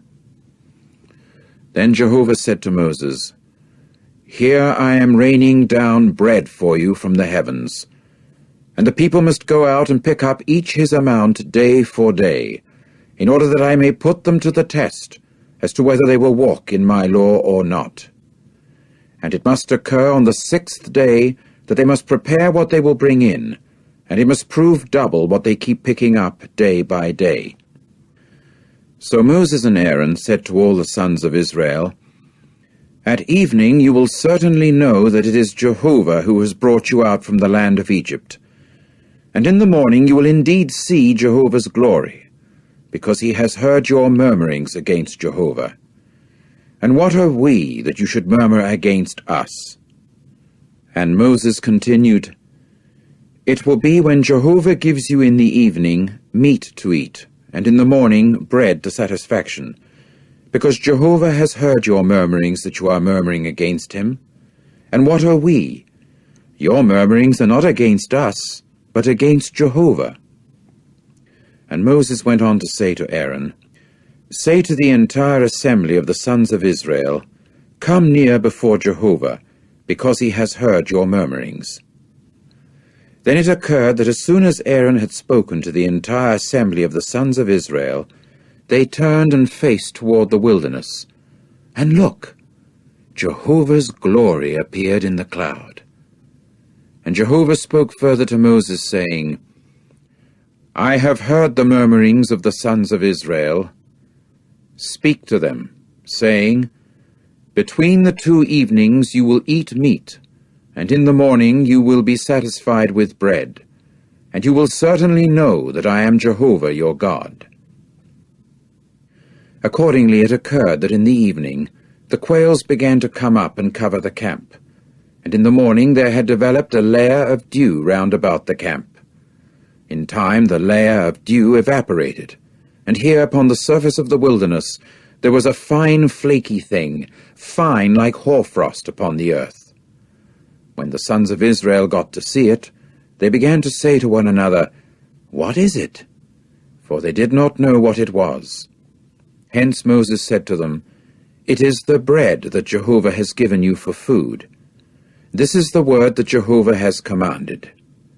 Pick up some of it, each one in proportion to his eating. You are to take an omer measure for each individual according to the number of the souls that each of you has in his tent." And the sons of Israel began to do so, and they went picking it up, some gathering much, and some gathering little. When they would measure it by the omer, he that had gathered much had no surplus, and he that had gathered little had no shortage. They picked it up each one in proportion to his eating. Then Moses said to them, "Let nobody leave any of it until the morning." But they did not listen to Moses. When some men would leave some of it until the morning, it would breed worms and stink, so that Moses became indignant at them. And they would pick it up morning by morning, each one in proportion to his eating. When the sun got hot, it melted. And it came about on the 6th day that they picked up twice as much bread, 2 omer measures for one person. So all the chieftains of the assembly came and reported it to Moses. At that he said to them, "It is what Jehovah has spoken. Tomorrow there will be a Sabbath observance of a holy Sabbath to Jehovah. What you can bake, bake, and what you can boil, boil. And all the surplus that there is, save it up for you as something to be kept until the morning." Accordingly they saved it up until the morning, just as Moses had commanded. And it did not stink, nor did maggots develop in it. Then Moses said, "Eat it today, because today is a Sabbath to Jehovah. Today you will not find it in the field. 6 days you will pick it up, but on the 7th day is a Sabbath. On it none will form." However, it came about on the 7th day that some of the people did go out to pick it up, but they found none. Consequently Jehovah said to Moses, "How long must you people refuse to keep my commandments and my laws? Mark the fact that Jehovah has given you the Sabbath. That is why he is giving you on the 6th day the bread of 2 days. Keep sitting each one in his own place. Let nobody go out from his locality on the 7th day." And the people proceeded to observe the Sabbath on the 7th day. And the house of Israel began to call its name manna. And it was white like coriander seed, and its taste was like that of flat cakes with honey. Then Moses said, "This is the word that Jehovah has commanded. Fill an omer measure of it as something to be kept throughout your generations, in order that they may see the bread that I made you eat in the wilderness when I was bringing you out of the land of Egypt." So Moses said to Aaron, "Take a jar, and put in it an omer full of manna, and deposit it before Jehovah as something to be kept throughout your generations." Just as Jehovah had commanded Moses, Aaron proceeded to deposit it before the testimony as something to be kept. And the sons of Israel ate the manna 40 years, until their coming to a land inhabited. The manna was what they ate until their coming to the frontier of the land of Canaan. Now an omer is 1/10 of an ephah measure. Chapter 17.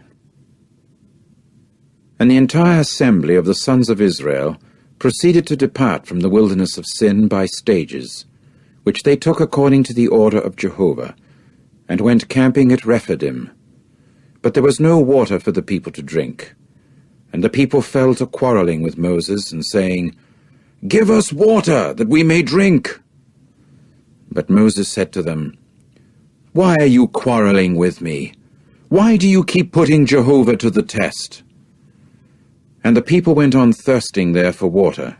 And the people kept murmuring against Moses, and saying, "Why is it that you have brought us up out of Egypt to put us and our sons and our livestock to death by thirst?" Finally Moses cried out to Jehovah, saying, "What shall I do with this people? A little longer, and they will stone me." Then Jehovah said to Moses, "Pass in front of the people, and take with you some of the older men of Israel, and your rod, with which you struck the Nile River. Take it in your hand, and you must walk on. Look, I am standing before you there on the rock in Horeb. And you must strike on the rock, and water must come out of it, and the people must drink it." Subsequently Moses did so unto the eyes of the older men of Israel. So he called the name of the place Massah and Meribah, because of the quarreling of the sons of Israel, and because of their putting Jehovah to the test, saying, "Is Jehovah in our midst or not?" And the Amalekites proceeded to come and fight against Israel in Rephidim. At this Moses said to Joshua, "Choose men for us and go out, fight against the Amalekites. Tomorrow I am stationing myself upon the top of the hill, with the rod of the true God in my hand." Then Joshua did just as Moses had said to him, in order to fight against the Amalekites. And Moses, Aaron, and Hur went up to the top of the hill. And it occurred that as soon as Moses would lift his hand up, the Israelites proved superior. But as soon as he would let down his hand, the Amalekites proved superior. When the hands of Moses were heavy, then they took a stone, and put it under him, and he sat upon it. And Aaron and Hur supported his hands, one on this side, and the other on that side, so that his hands held steady until the sun set. Hence Joshua vanquished Amalek and his people with the edge of the sword. Jehovah now said to Moses, "Write this as a memorial in the book, and propound it in Joshua's ears. I shall completely wipe out the remembrance of Amalek from under the heavens." And Moses proceeded to build an altar, and to call its name Jehovah Nissi, saying, "Because a hand is against the throne of Jah, Jehovah will have war with Amalek from generation to generation." Chapter 18. Now Jethro, the priest of Midian, Moses' father-in-law, got to hear about all that God had done for Moses and for Israel his people, how Jehovah had brought Israel out of Egypt. So Jethro, Moses' father-in-law, took Zipporah, Moses' wife, after the sending of her away, and her 2 sons, the name of one of whom was Gershom, because, he said, "An alien resident I have come to be in a foreign land." And the name of the other was Eliezer, because, to quote him, "The God of my father is my helper, in that he delivered me from Pharaoh's sword." So Jethro, Moses' father-in-law, and his sons and his wife, came to Moses into the wilderness where he was camping, at the mountain of the true God. Then he sent word to Moses, "I, your father-in-law Jethro, am come to you, and also your wife and her 2 sons with her."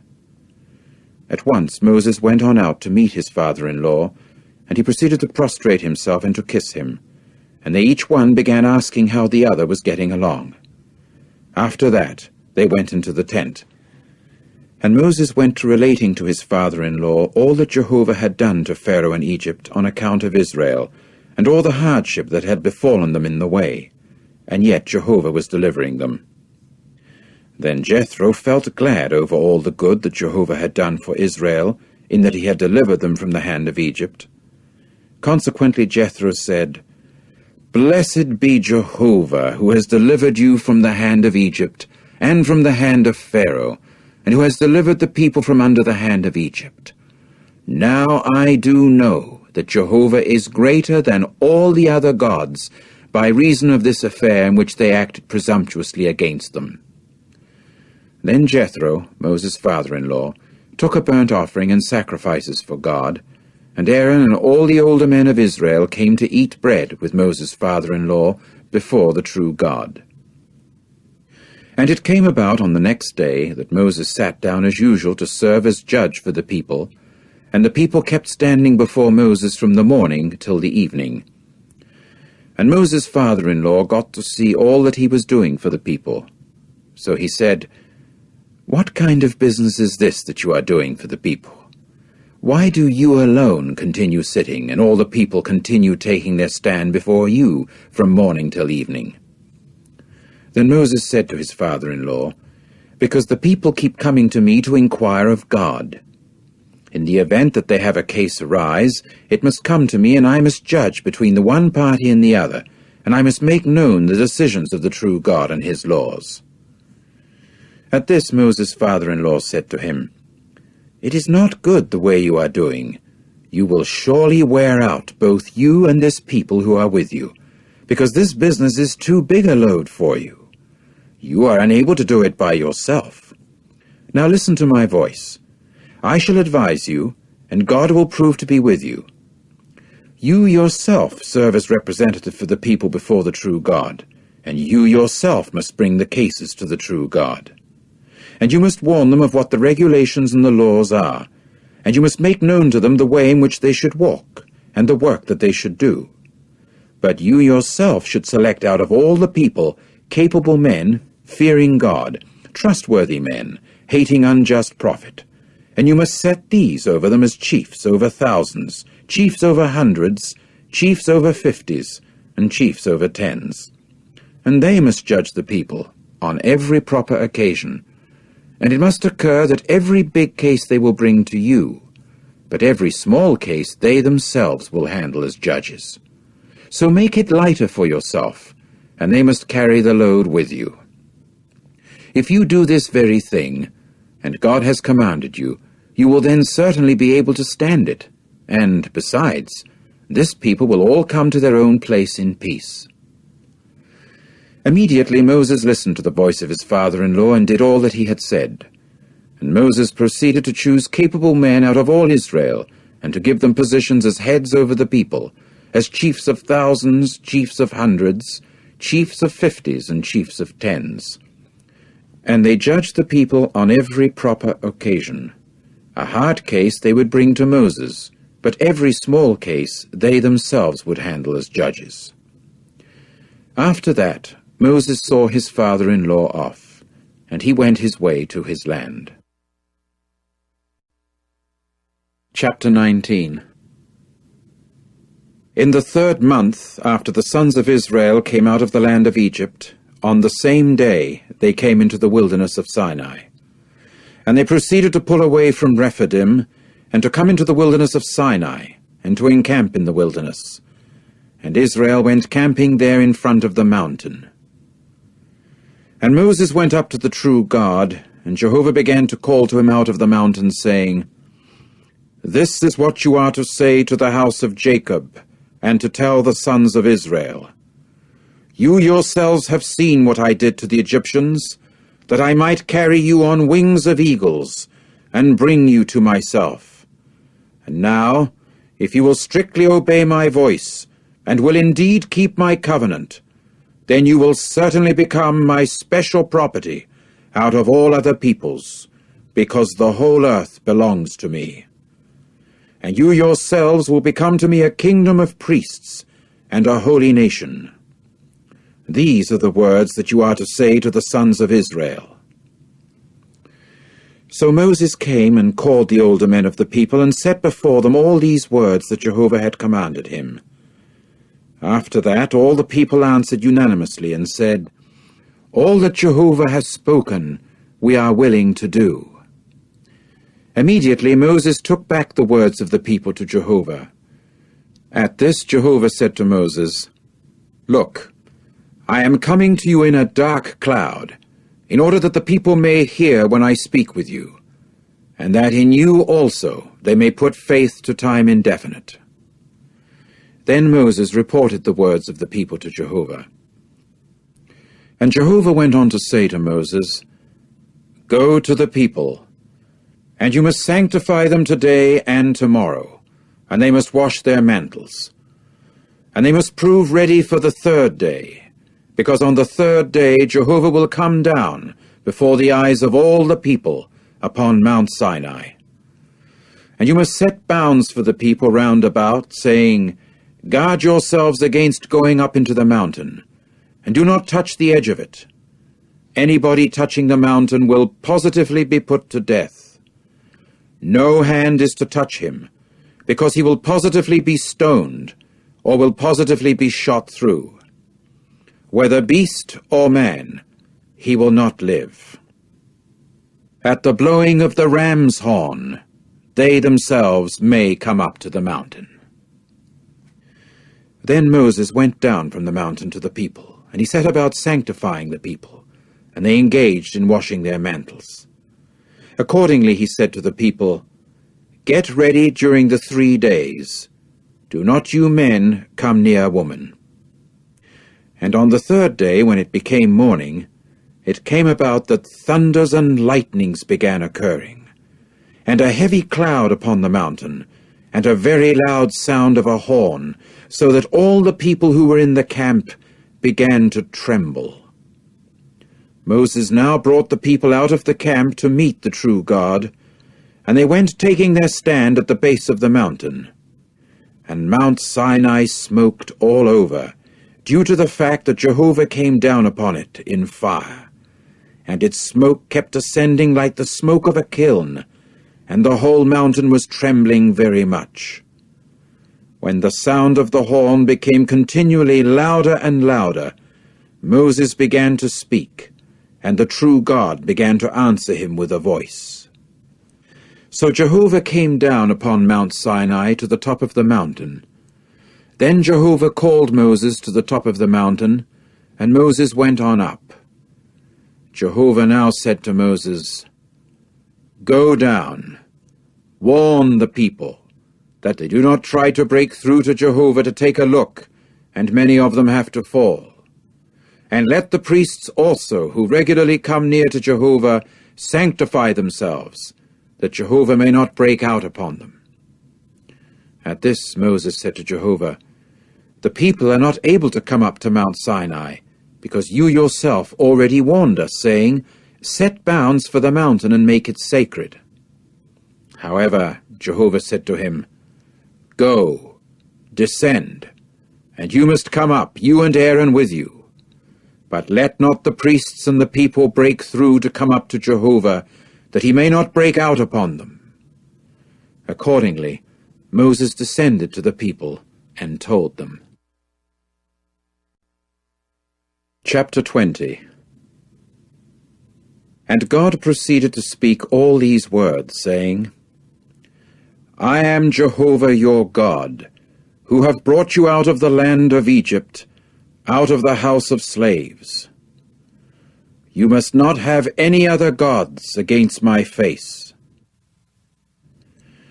You must not make for yourself a carved image, or a form like anything that is in the heavens above, or that is on the earth underneath, or that is in the waters under the earth. You must not bow down to them, nor be induced to serve them, because I, Jehovah your God, am a God exacting exclusive devotion, bringing punishment for the error of fathers upon sons, upon the 3rd generation and upon the 4th generation, in the case of those who hate me, but exercising loving kindness toward the 1000th generation, in the case of those who love me and keep my commandments. You must not take up the name of Jehovah your God in a worthless way, for Jehovah will not leave the one unpunished who takes up his name in a worthless way. Remembering the Sabbath day to hold it sacred, you are to render service, and you must do all your work 6 days. But the 7th day is a Sabbath to Jehovah your God. You must not do any work, you nor your son, nor your daughter, your slave man, nor your slave girl, nor your domestic animal, nor your alien resident who is inside your gates. For in 6 days Jehovah made the heavens and the earth, the sea and everything that is in them, and he proceeded to rest on the 7th day. That is why Jehovah blessed the Sabbath day and proceeded to make it sacred. Honor your father and your mother, in order that your days may prove long upon the ground that Jehovah your God is giving you. You must not murder. You must not commit adultery. You must not steal. You must not testify falsely as a witness against your fellow man. You must not desire your fellow man's house. You must not desire your fellow man's wife, nor his slave man, nor his slave girl, nor his bull, nor his ass, nor anything that belongs to your fellow man. Now all the people were seeing the thunders and the lightning flashes, and the sound of the horn and the mountain smoking. When the people got to see it, then they quivered and stood at a distance. And they began to say to Moses, "You speak with us, and let us listen. But let not God speak with us, for fear we may die." So Moses said to the people, "Do not be afraid, because for the sake of putting you to the test, the true God has come, and in order that the fear of him may continue before your faces, that you may not sin."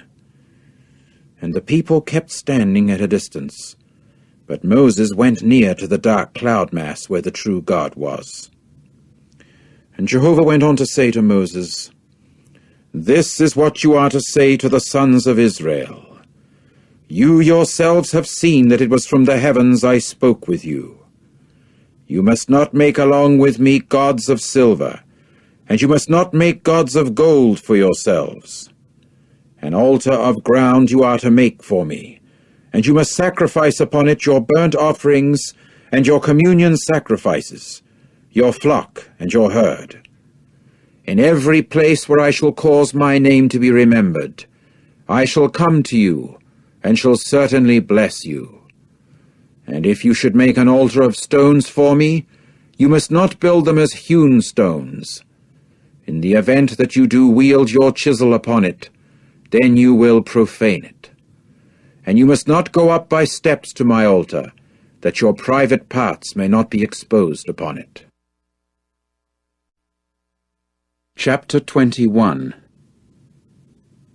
And these are the judicial decisions that you are to set before them.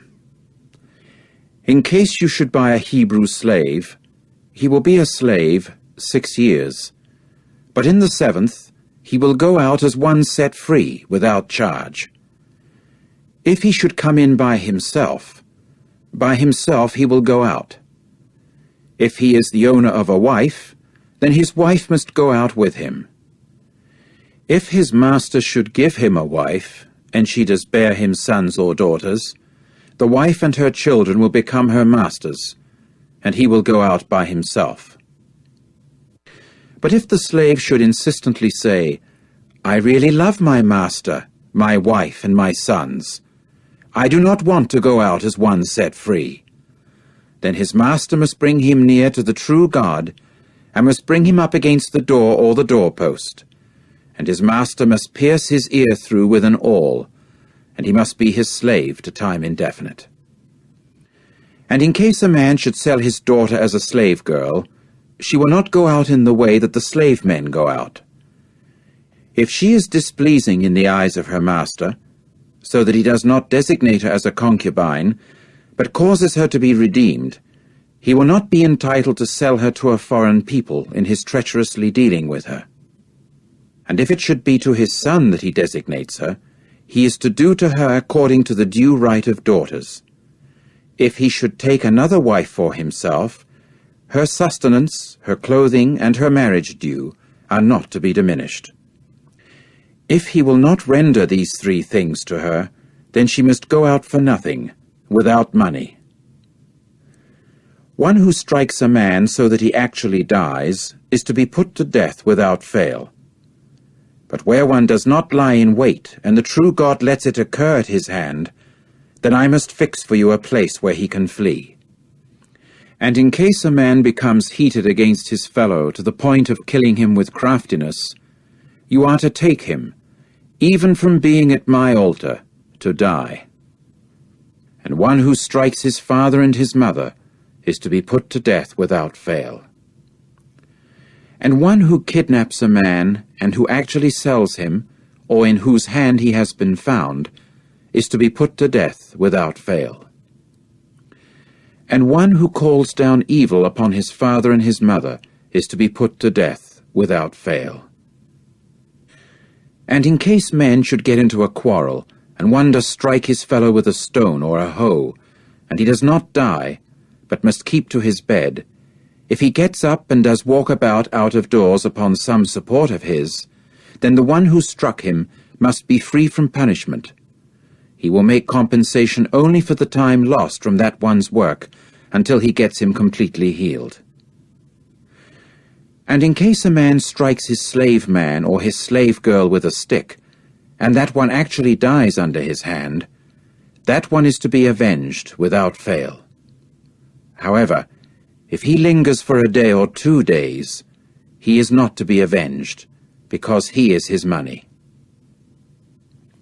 And in case men should struggle with each other, and they really hurt a pregnant woman, and her children do come out, but no fatal accident occurs, he is to have damages imposed upon him without fail, according to what the owner of the woman may lay upon him, and he must give it through the justices. But if a fatal accident should occur, then you must give soul for soul, eye for eye, tooth for tooth, hand for hand, foot for foot, branding for branding, wound for wound, blow for blow. And in case a man should strike the eye of his slave man, or the eye of his slave girl, and he really ruins it, he is to send him away as one set free in compensation for his eye. And if it should be the tooth of his slave man, or the tooth of his slave girl that he knocks out, he is to send him away as one set free in compensation for his tooth. And in case a bull should gore a man or a woman, and that one actually dies, the bull is to be stoned without fail, but its flesh is not to be eaten, and the owner of the bull is free from punishment. But if a bull was formerly in the habit of goring, and warning was served on its owner, but he would not keep it under guard, and it did put a man or a woman to death, the bull is to be stoned, and also its owner is to be put to death. If a ransom should be imposed upon him, then he must give the redemption price for his soul, according to all that may be imposed upon him. Whether it gored a son or gored a daughter, it is to be done to him according to this judicial decision. If it was a slave man or a slave girl that the bull gored, he will give the price of 30 shekels to that one's master, and the bull will be stoned. And in case a man should open a pit, or in case a man should excavate a pit and should not cover it, and a bull or an ass does fall into it, the owner of the pit is to make compensation. The price he is to return to its owner, and the dead animal will become his own. And in case a man's bull should hurt another's bull, and it does die, then they must sell the live bull and divide the price paid for it, and also the dead one they should divide. Or if it was known that a bull was in the habit of goring formerly, but its owner would not keep it under guard, he should without fail make compensation with bull for bull, and the dead one will become his own. Chapter 22. In case a man should steal a bull or a sheep, and he does slaughter it or sell it, he is to compensate with 5 of the herd for the bull, and 4 of the flock for the sheep. If a thief should be found in the act of breaking in, and he does get struck and die, there is no blood guilt for him. If the sun has shone forth upon him, there is blood guilt for him. He is to make compensation without fail. If he has nothing, then he must be sold for the things he stole. If there should be unmistakably found in his hand what was stolen, from bull to ass and to sheep, alive, he is to make double compensation. If a man causes a field or a vineyard to be grazed over, and he does send out his beasts of burden, and cause a consuming in another field, he is to make compensation with the best of his own field, or with the best of his own vineyard. In case a fire should spread out, and it does catch thorns, and sheaves or standing grain, or a field gets consumed, the one who started the fire is to make compensation without fail for what was burned. In case a man should give his fellow money or articles to keep, and it gets stolen from the man's house, if the thief should be found, he is to make double compensation.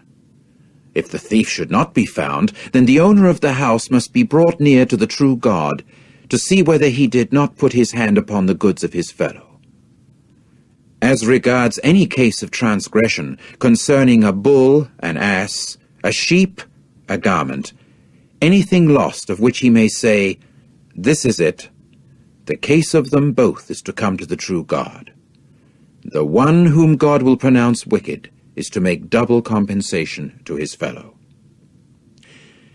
In case a man should give his fellow an ass, or bull, or sheep, or any domestic animal to keep, and it does die or get maimed, or gets led off while nobody is looking, an oath by Jehovah is to take place between them both, that he did not put his hand on the goods of his fellow.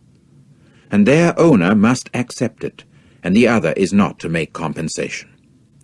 But if they should for a fact be stolen from him, he is to make compensation to their owner. If it should for a fact be torn by a wild beast, he is to bring it as evidence. For something torn by a wild beast, he is not to make compensation.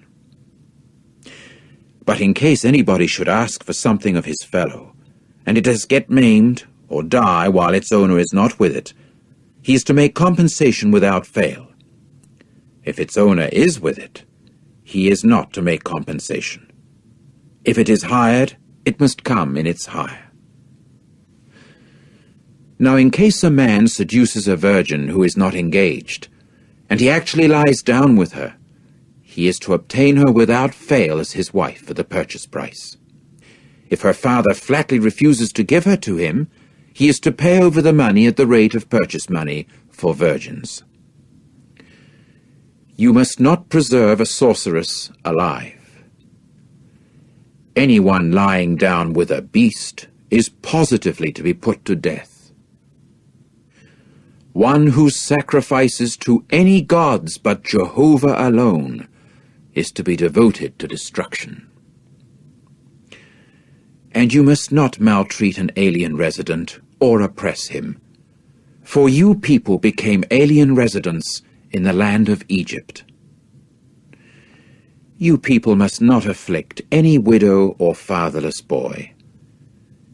If you should afflict him at all, then if he cries out to me at all, I shall unfailingly hear his outcry. And my anger will indeed blaze, and I shall certainly kill you with the sword. And your wives must become widows, and your sons fatherless boys.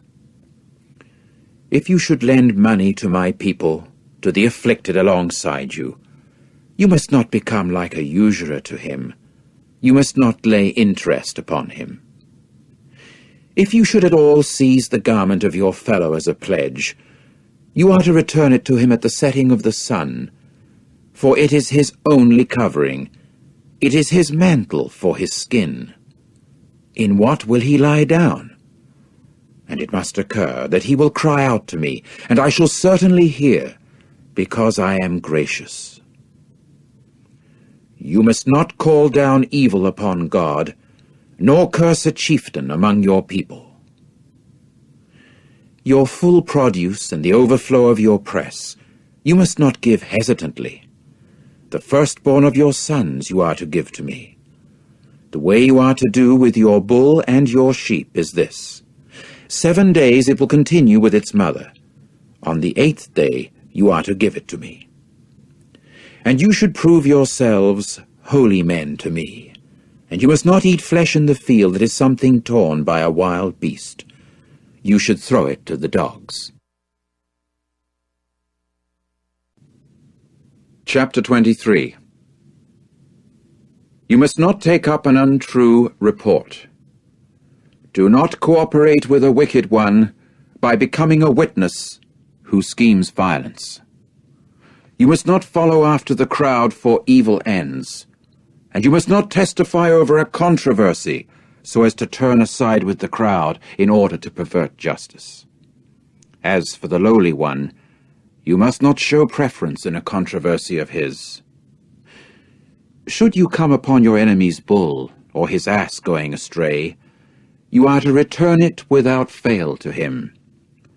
Should you see the ass of someone who hates you lying down under its load, then you must refrain from leaving him. With him you are without fail to get it loose. You are not to pervert the judicial decision of your poor man in his controversy. You are to keep far from a false word, and do not kill the innocent and the righteous, for I shall not declare the wicked one righteous. You are not to accept a bribe, for the bribe blinds clear-sighted men and can distort the words of righteous men. And you must not oppress an alien resident, as you yourselves have known the soul of the alien resident, because you became alien residents in the land of Egypt. And for 6 years you are to sow your land with seed, and you must gather its produce. But the 7th year you are to leave it uncultivated, and you must let it lie fallow. And the poor ones of your people must eat of it. And what is left over by them, the wild beasts of the field are to eat. That is the way you are to do with your vineyard and your olive grove.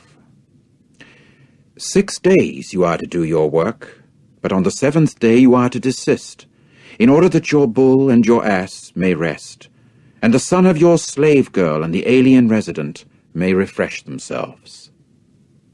And you are to be on your guard respecting all that I have said to you, and you must not mention the name of other gods. It should not be heard upon your mouth. 3 times in the year you are to celebrate a festival to me. You will keep the festival of unfermented cakes. You will eat unfermented cakes 7 days, just as I have commanded you, at the appointed time in the month of Abib, because in it you came out of Egypt. And they must not appear before me empty-handed. Also, the festival of harvest of the first ripe fruits of your labors, of what you sow in the field, and the festival of ingathering at the outgoing of the year, when you gather in your labors from the field. On 3 occasions in the year every male of yours will appear before the face of the true Lord, Jehovah. You must not sacrifice along with what is leavened the blood of my sacrifice. And the fat of my festival should not stay overnight until morning. The best of the first ripe fruits of your ground you are to bring to the house of Jehovah your God. You must not boil a kid in its mother's milk. Here I am sending an angel ahead of you to keep you on the road and to bring you into the place that I have prepared. Watch yourself because of him, and obey his voice. Do not behave rebelliously against him, for he will not pardon your transgression, because my name is within him. However, if you strictly obey his voice and really do all that I shall speak, then I shall certainly be hostile to your enemies, and harass those who harass you.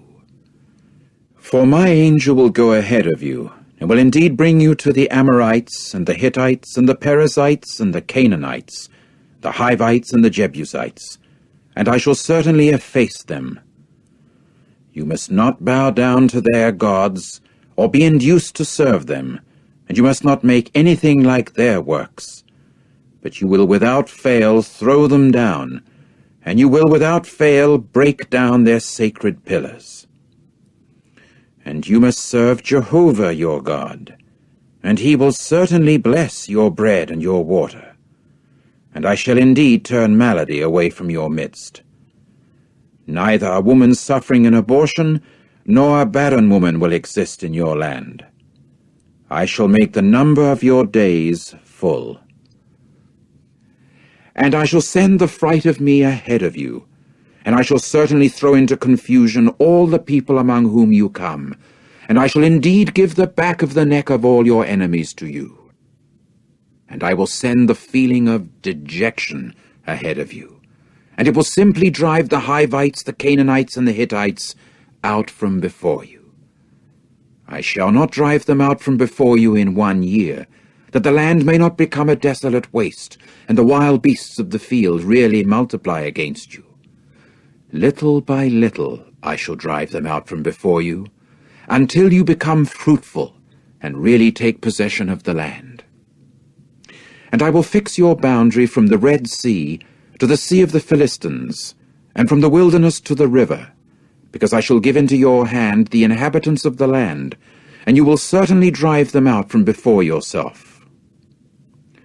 You are not to conclude a covenant with them or their gods. They should not dwell in your land, that they may not cause you to sin against me. In case you should serve their gods, it would become a snare to you. Chapter 24. And to Moses he said, Go up to Jehovah, you and Aaron, Nadab and Abihu, and 70 of the older men of Israel, and you must bow down from a distance. And Moses by himself must approach Jehovah, but they should not approach, and the people should not go up with him. Then Moses came and related to the people all the words of Jehovah, and all the judicial decisions, and all the people answered with one voice, and said, All the words that Jehovah has spoken, we are willing to do. Accordingly Moses wrote down all the words of Jehovah. Then he got up early in the morning, and built at the foot of the mountain an altar, and 12 pillars corresponding with the 12 tribes of Israel.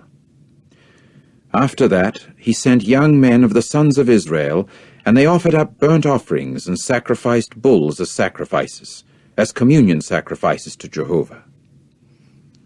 Then Moses took half the blood and put it in bowls, and half the blood he sprinkled upon the altar.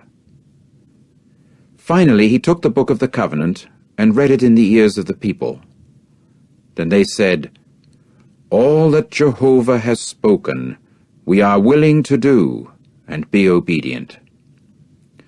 So Moses took the blood and sprinkled it upon the people, and said, Here is the blood of the covenant that Jehovah has concluded with you as respects all these words. And Moses and Aaron, Nadab and Abihu, and 70 of the older men of Israel proceeded to go up, and they got to see the God of Israel. And under his feet there was what seemed like a work of sapphire flagstones, and like the very heavens for purity. And he did not put out his hand against the distinguished men of the sons of Israel, but they got a vision of the true God, and ate and drank. Jehovah now said to Moses, Come up to me in the mountain and stay there, as I want to give you the stone tablets and the law and the commandment that I must write in order to teach them." So Moses and Joshua his minister got up, and Moses went up into the mountain of the true God.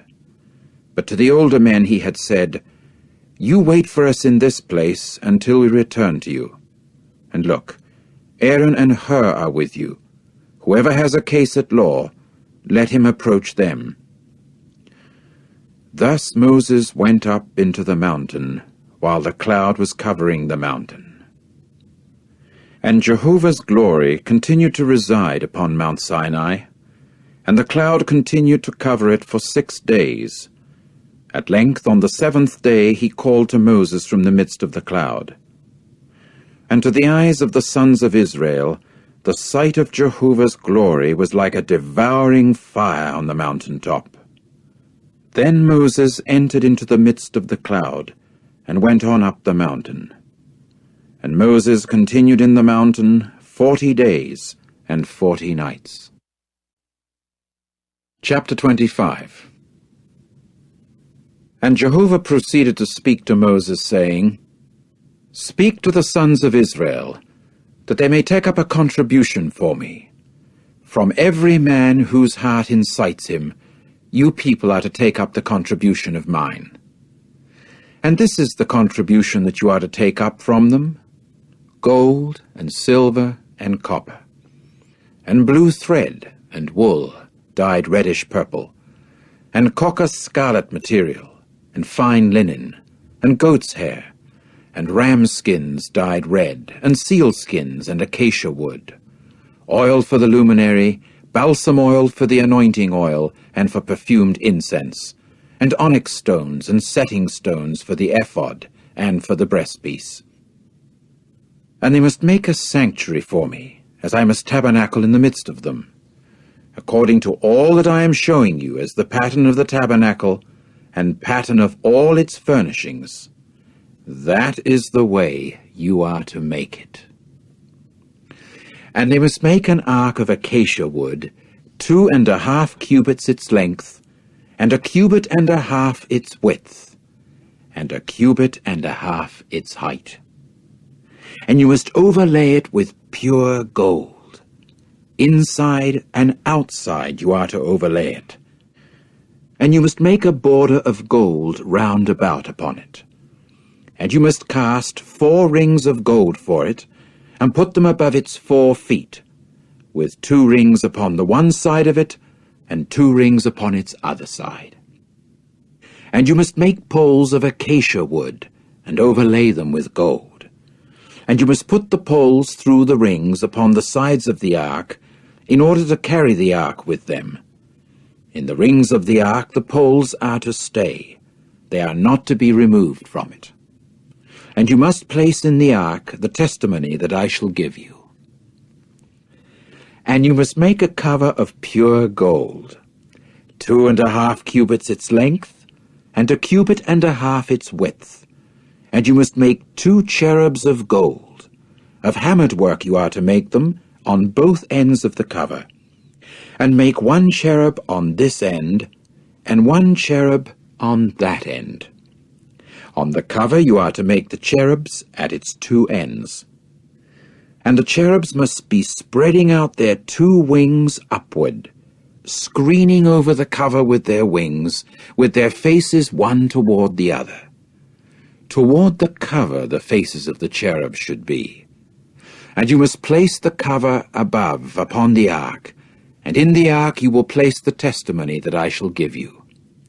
And I will present myself to you there, and speak with you from above the cover, from between the 2 cherubs that are upon the ark of the testimony, even all that I shall command you for the sons of Israel. And you must make a table of acacia wood, 2 cubits its length, and 1 cubit its width, and 1.5 cubits its height. And you must overlay it with pure gold, and you must make for it a border of gold round about. And you must make for it a rim of a handbreadth round about, and you must make the border of gold for its rim round about. And you must make for it 4 rings of gold, and place the rings on the 4 corners that are for the 4 feet. The rings should be close by the rim as supports for the poles to carry the table. And you must make the poles of acacia wood and overlay them with gold, and they must carry the table with them. And you must make its dishes and its cups and its pitchers and its bowls with which they will pour libations. You are to make them out of pure gold. And you must put the showbread upon the table before me constantly. And you must make a lampstand of pure gold. Of hammered work the lampstand is to be made. Its base, its branches, its cups, its knobs, and its blossoms are to proceed out from it. And 6 branches are running out from its sides, 3 branches of the lampstand from its one side, and 3 branches of the lampstand from its other side. 3 cups shaped like flowers of almond are on the one set of branches, with knobs and blossoms alternating, and 3 cups shaped like flowers of almond on the other set of branches, with knobs and blossoms alternating. This is the way it is with the 6 branches running out from the lampstand. And on the lampstand are 4 cups shaped like flowers of almond, with its knobs and its blossoms alternating.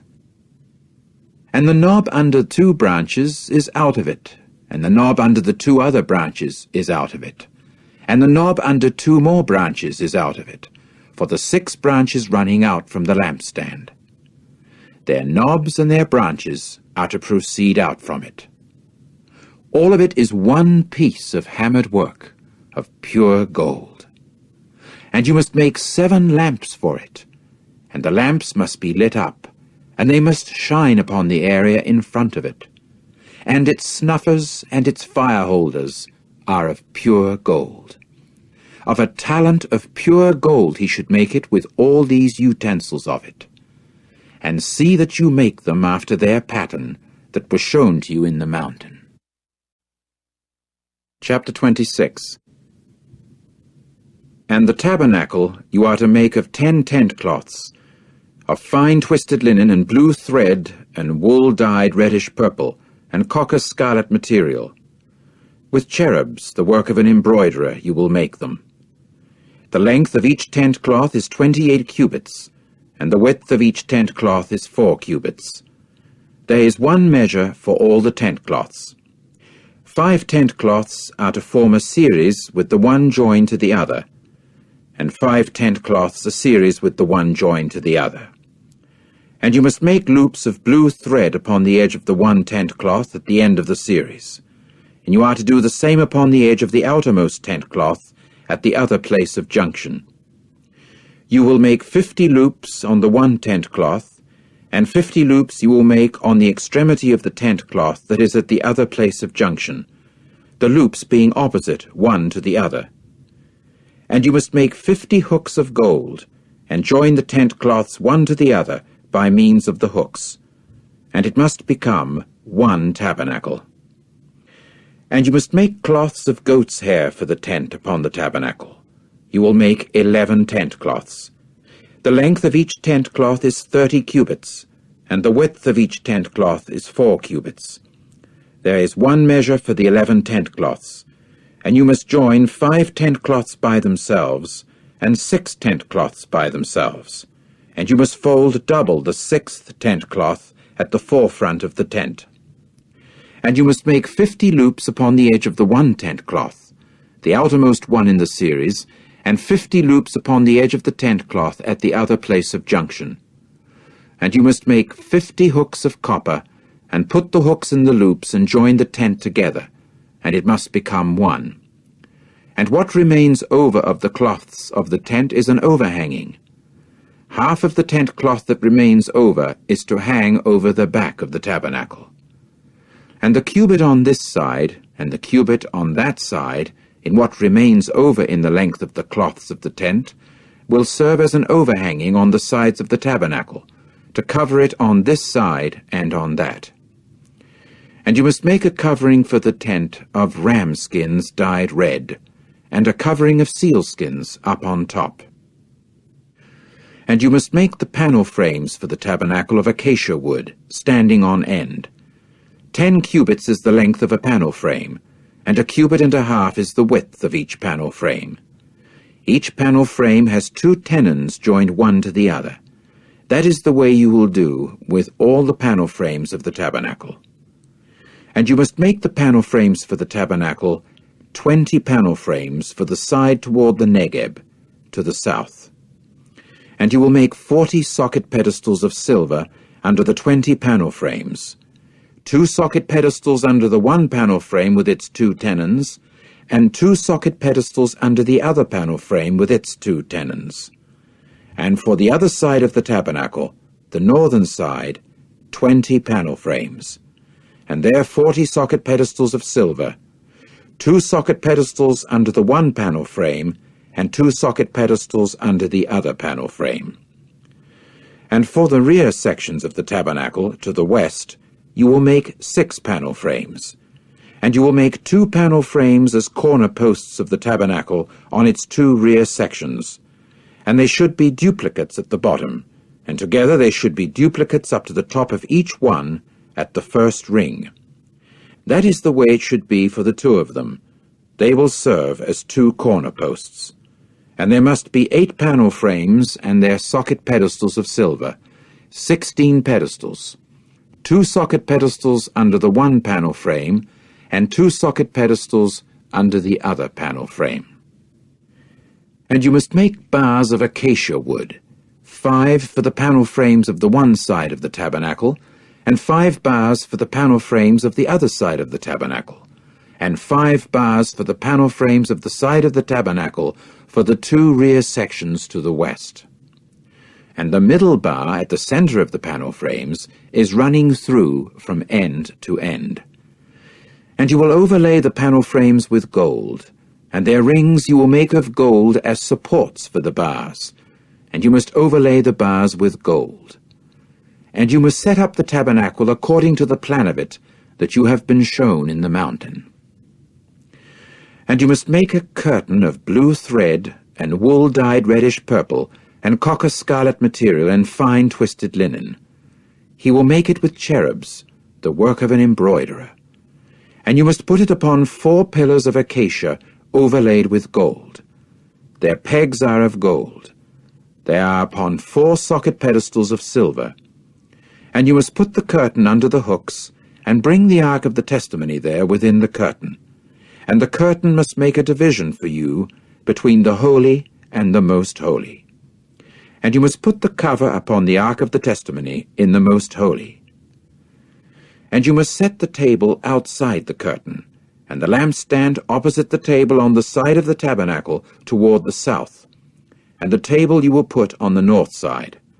And you must make a screen for the entrance of the tent of blue thread and wool dyed reddish purple and copper scarlet material and fine twisted linen, the work of a weaver. And you must make for the screen 5 pillars of acacia and overlay them with gold. Their pegs are of gold, and you must cast for them 5 socket pedestals of copper. Chapter 27. And you must make the altar of acacia wood, 5 cubits its length, and 5 cubits its width. The altar should be 4 square, and its height 3 cubits. And you must make its horns upon its 4 corners. Its horns will proceed out of it, and you must overlay it with copper, and you must make its cans for clearing away its fatty ashes, and its shovels, and its bowls, and its forks, and its fire holders, and you will make all its utensils of copper. And you must make a grating for it, a network of copper, and you must make upon the net 4 rings of copper at its 4 extremities. And you must put it under the altar's rim down within, and the net must be toward the center of the altar. And you must make poles for the altar, its poles being of acacia wood, and you must overlay them with copper. And its poles must be put into the rings, and the poles must be upon the 2 sides of the altar when carrying it. A hollow chest of planks you will make it. Just as he showed you in the mountain, so they will make it. And you must make the courtyard of the tabernacle. For the side toward the Negeb, to the south, the courtyard has hangings of fine twisted linen, 100 cubits being the length for the one side. And its 20 pillars and their 20 socket pedestals are of copper.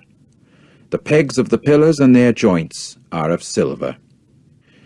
So too it is for the north side in length, the hangings being for 100 cubits of length, and its 20 pillars and their 20 socket pedestals being of copper, the pegs of the pillars and their joints being of silver.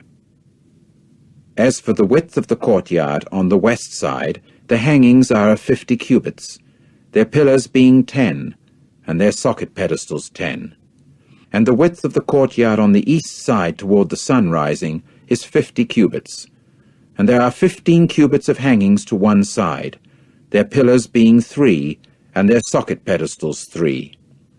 And for the other side there are 15 cubits of hangings, their pillars being 3, and their socket pedestals 3.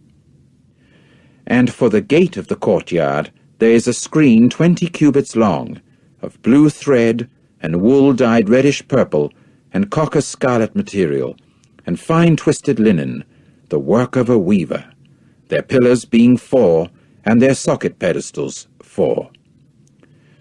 All the pillars of the courtyard round about have fastenings of silver, and their pegs are of silver, but their socket pedestals of copper.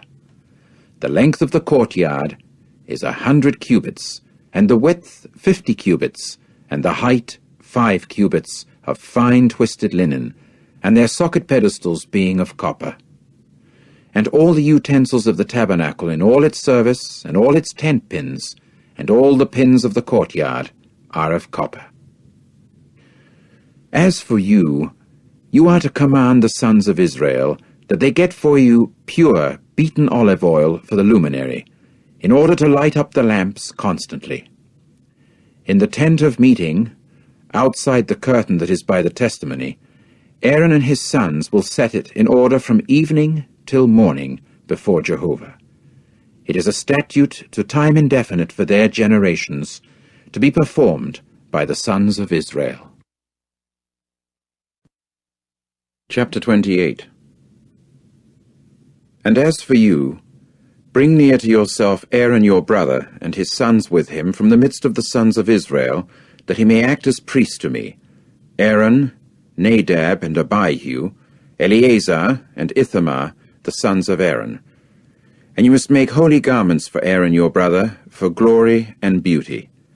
And you yourself are to speak to all the ones wise with a heart that I have filled with the spirit of wisdom, and they must make Aaron's garments for sanctifying him, that he may act as priest to me. And these are the garments that they will make: a breastpiece, and an ephod, and a sleeveless coat, and a robe of checker-work, a turban, and a sash. And they must make the holy garments for Aaron your brother and his sons, that he may act as priest to me. And they themselves will take the gold and the blue thread, and the wool dyed reddish-purple and copper scarlet material, and the fine linen. And they must make the ephod of gold, blue thread and wool dyed reddish-purple, copper scarlet material, and fine twisted linen, the work of an embroiderer. And it is to have 2 shoulder pieces to be joined at its 2 extremities, and it must be joined. And the girdle which is upon it, for tying it close, according to its workmanship, should be of its materials of gold, blue thread, and wool dyed reddish-purple, and copper scarlet material, and fine twisted linen. And you must take 2 onyx stones, and engrave upon them the names of the sons of Israel, 6 of their names upon the one stone, and the names of the 6 remaining ones upon the other stone, in the order of their births. With the work of a craftsman in stones, with the engravings of a seal, you are to engrave the 2 stones with the names of the sons of Israel. Set in settings of gold is how you will make them. And you must put the 2 stones upon the shoulder pieces of the ephod as memorial stones for the sons of Israel. And Aaron must carry their names before Jehovah upon his 2 shoulder pieces as a memorial. And you must make settings of gold, and 2 chains of pure gold. As cords you will make them with the workmanship of a rope, and you must attach the rope-like chains to the settings. And you must make the breastpiece of judgment with the workmanship of an embroiderer, like the workmanship of the ephod you will make it, of gold, blue thread and wool dyed reddish purple, and cocker scarlet material, and fine twisted linen you will make it. It should be 4 square when doubled, a span of the hand being its length, and a span of the hand its width. And you must fill it with a filling of stones, there being 4 rows of stones. A row of ruby, topaz, and emerald is the first row, and the second row is turquoise, sapphire, and jasper. And the third row is leshem stone, agate, and amethyst. And the fourth row is chrysolite, and onyx, and jade. Sockets of gold should be in their fillings. And the stones should be according to the names of the sons of Israel, the 12 according to their names. With the engravings of a seal they should be, each one according to its name, for the 12 tribes. And you must make upon the breastpiece wreathed chains, in rope work of pure gold. And you must make upon the breastpiece 2 rings of gold, and you must put the 2 rings upon the 2 extremities of the breastpiece. And you must put the 2 ropes of gold through the 2 rings at the extremities of the breastpiece. And you will put the 2 ends of the 2 ropes through the 2 settings, and you must put them upon the shoulder pieces of the ephod, at the forefront of it. And you must make 2 rings of gold, and set them at the 2 extremities of the breastpiece, upon its edge that is on the side toward the ephod inward.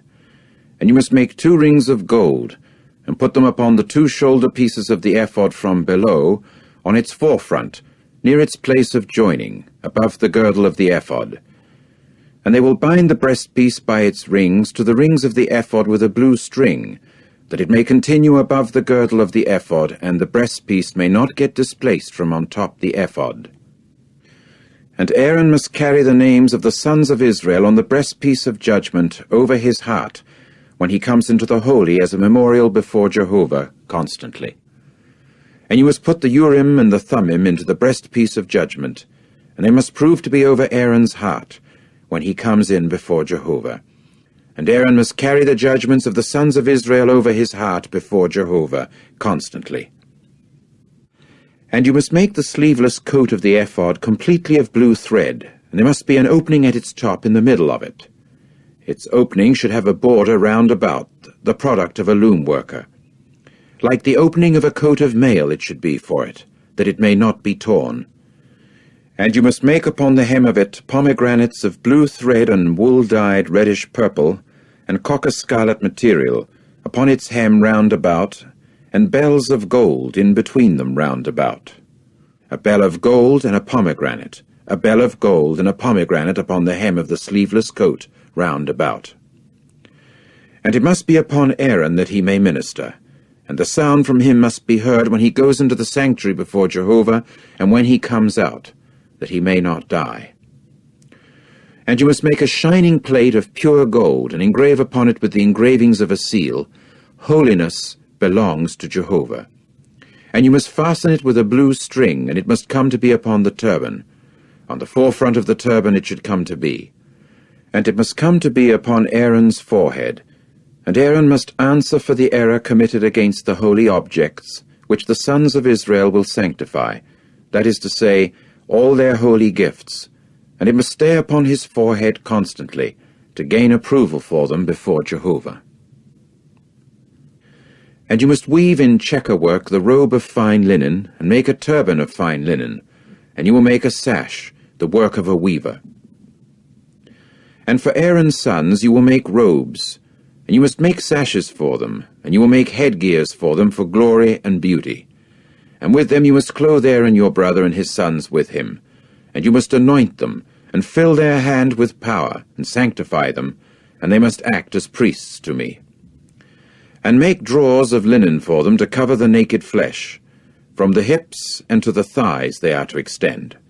And they must be upon Aaron and his sons when they come into the tent of meeting, or when they go near to the altar to minister in the holy place, that they may not incur error, and certainly die. It is a statute to time indefinite for him, and his offspring after him. Chapter 29. And this is the thing that you are to do to them to sanctify them for acting as priests to me. Take a young bull and 2 rams, sound ones, and unfermented bread and unfermented ring-shaped cakes moistened with oil, and unfermented wafers smeared with oil. Out of fine wheat flour you will make them. And you must put them upon a basket, and present them in the basket, and also the bull and the 2 rams.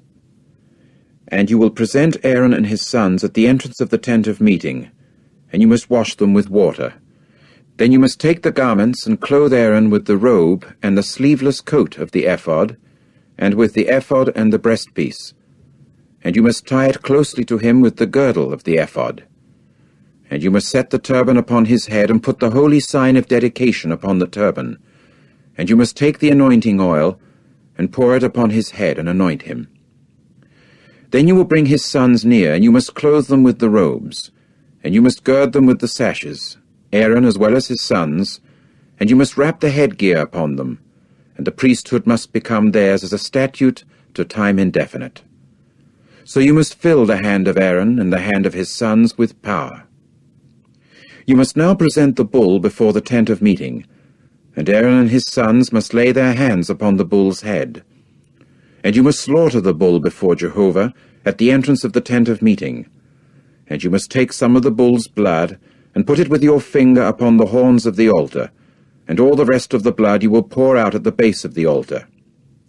And you must take all the fat that covers the intestines, and the appendage upon the liver, and the 2 kidneys, and the fat that is upon them, and you must make them smoke upon the altar. But the bull's flesh and its skin and its dung you will burn with fire outside the camp. It is a sin offering. Then you will take the 1 ram, and Aaron and his sons must lay their hands upon the ram's head, and you must slaughter the ram, and take its blood, and sprinkle it round about upon the altar. And you will cut up the ram into its pieces, and you must wash its intestines and its shanks, and put its pieces to one another, and up to its head. And you must make the entire ram smoke upon the altar. It is a burnt offering to Jehovah, a restful odor. It is an offering made by fire to Jehovah. Next you must take the other ram, and Aaron and his sons must lay their hands upon the ram's head. And you must slaughter the ram, and take some of its blood, and put it upon the lobe of Aaron's right ear, and upon the lobe of his son's right ear, and upon the thumb of their right hand, and the big toe of their right foot. And you must sprinkle the blood round about upon the altar. And you must take some of the blood that is upon the altar, and some of the anointing oil, and you must spatter it upon Aaron and his garments, and upon his sons, and the garments of his sons with him, that he and his garments and his sons, and the garments of his sons with him, may indeed be holy. And you must take from the ram the fat and the fat tail, and the fat that covers the intestines, and the appendage of the liver, and the 2 kidneys, and the fat that is upon them, and the right leg, for it is a ram of installation. Also a round loaf of bread, and a ring-shaped cake of oiled bread, and a wafer out of the basket of unfermented cakes that is before Jehovah. And you must place them all upon the palms of Aaron, and upon the palms of his sons, and you must wave them to and fro as a wave offering before Jehovah. And you must take them off their hands, and make them smoke upon the altar upon the burnt offering as a restful odor before Jehovah. It is an offering made by fire to Jehovah. And you must take the breast of the ram of installation, which is for Aaron, and wave it to and fro as a wave offering before Jehovah, and it must become your portion. And you must sanctify the breast of the wave offering, and the leg of the sacred portion that was waved, and that was contributed from the ram of installation, from what was for Aaron and from what was for his sons. And it must become Aaron's and his sons by a regulation to time indefinite, to be performed by the sons of Israel, because it is a sacred portion, and it will become a sacred portion to be rendered by the sons of Israel. From their communion sacrifices it is their sacred portion for Jehovah. And the holy garments that are Aaron's will serve for his sons after him, to anoint them in them, and to fill their hand with power in them. 7 days the priest who succeeds him from among his sons, and who comes into the tent of meeting to minister in the holy place, will wear them. And you will take the ram of installation, and you must boil its flesh in a holy place. And Aaron and his sons must eat the flesh of the ram and the bread that is in the basket at the entrance of the tent of meeting. And they must eat the things with which atonement has been made to fill their hand with power, in order to sanctify them. But a stranger may not eat them, because they are something holy. And if any of the flesh of the installation sacrifice and of the bread should be left over until the morning, then you must burn what is left over with fire. It must not be eaten, because it is something holy. And you must do this way to Aaron and his sons, according to all that I have commanded you. You will take 7 days to fill their hand with power. And you will offer the bull of the sin offering daily for an atonement, and you must purify the altar from sin by your making atonement over it, and you must anoint it to sanctify it. You will take 7 days to make atonement over the altar, and you must sanctify it that it may indeed become a most holy altar. Anyone who touches the altar is to be holy. And this is what you will offer upon the altar: young rams, each a year old, 2 a day, constantly.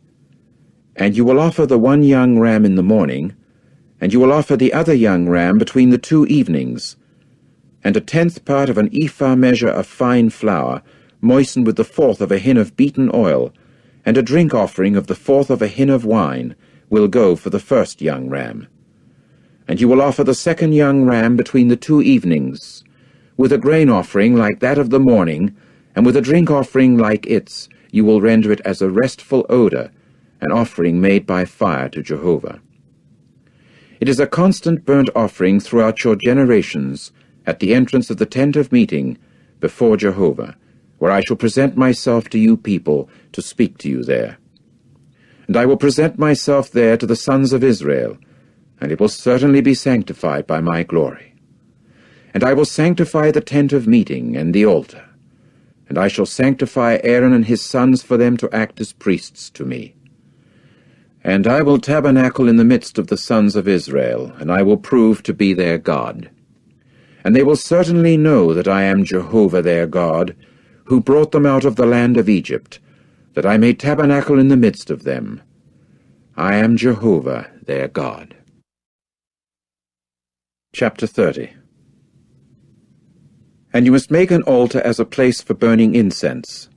Out of acacia wood you will make it, 1 cubit in length, and 1 cubit in width. It should be 4 square, and its height 2 cubits. Its horns extend out of it. And you must overlay it with pure gold, its top surface, and its sides round about, and its horns.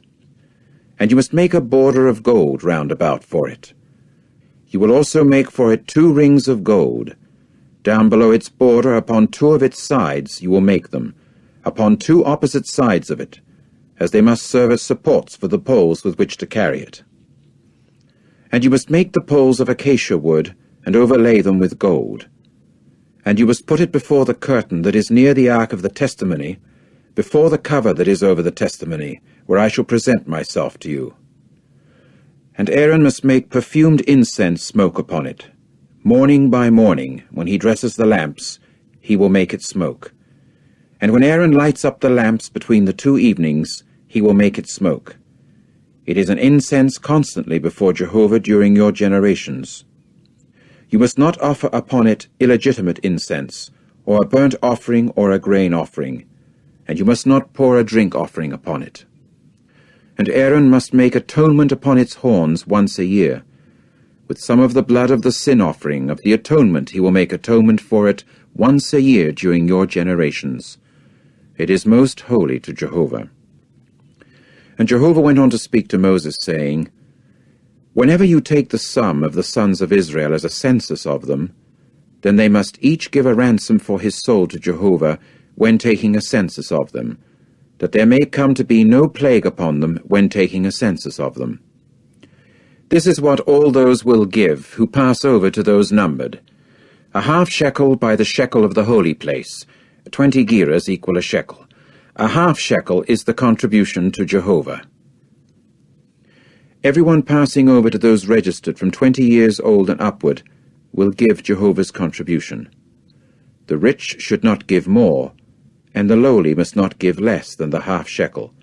in order to give Jehovah's contribution, so as to make atonement for your souls. And you must take the silver money of the atonement from the sons of Israel, and give it in behalf of the service of the tent of meeting, that it may indeed serve as a memorial before Jehovah for the sons of Israel to make atonement for your souls. And Jehovah spoke further to Moses, saying, You must make a basin of copper, and its stand of copper for washing, and you must put it between the tent of meeting and the altar, and put water into it. And Aaron and his sons must wash their hands and their feet at it. When they go into the tent of meeting, they will wash with water, that they may not die. Or when they go near the altar to minister in order to make an offering made by fire, smoke to Jehovah. And they must wash their hands and their feet, that they may not die. And it must serve as a regulation to time indefinite for them, for him and his offspring throughout their generations. And Jehovah continued to speak to Moses, saying, As for you, take to yourself the choicest perfumes, myrrh in congealed drops, 500 units, and sweet cinnamon in half that amount, 250 units, and sweet calamus, 250 units, and cassia, 500 units by the shekel of the holy place, and olive oil, a hin. Then you must make out of it a holy anointing oil, an ointment, a mixture that is the work of an ointment maker. It is to be a holy anointing oil. And you must anoint with it the tent of meeting, and the ark of the testimony, and the table and all its utensils, and the lampstand and its utensils, and the altar of incense, and the altar of burnt offering, and all its utensils, and the basin and its stand. And you must sanctify them, that they may indeed become most holy. Anyone touching them is to be holy. And you will anoint Aaron and his sons, and you must sanctify them for acting as priests to me. And you will speak to the sons of Israel, saying, This is to continue as a holy anointing oil to me during your generations. It is not to be rubbed in the flesh of mankind, and with its composition you must not make any like it. It is something holy. It is to continue as something holy for you.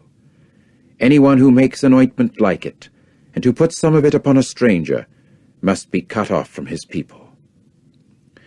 And Jehovah went on to say to Moses, Take to yourself perfumes, stacte drops and onycha, and perfumed galbanum, and pure frankincense. There should be the same portion of each.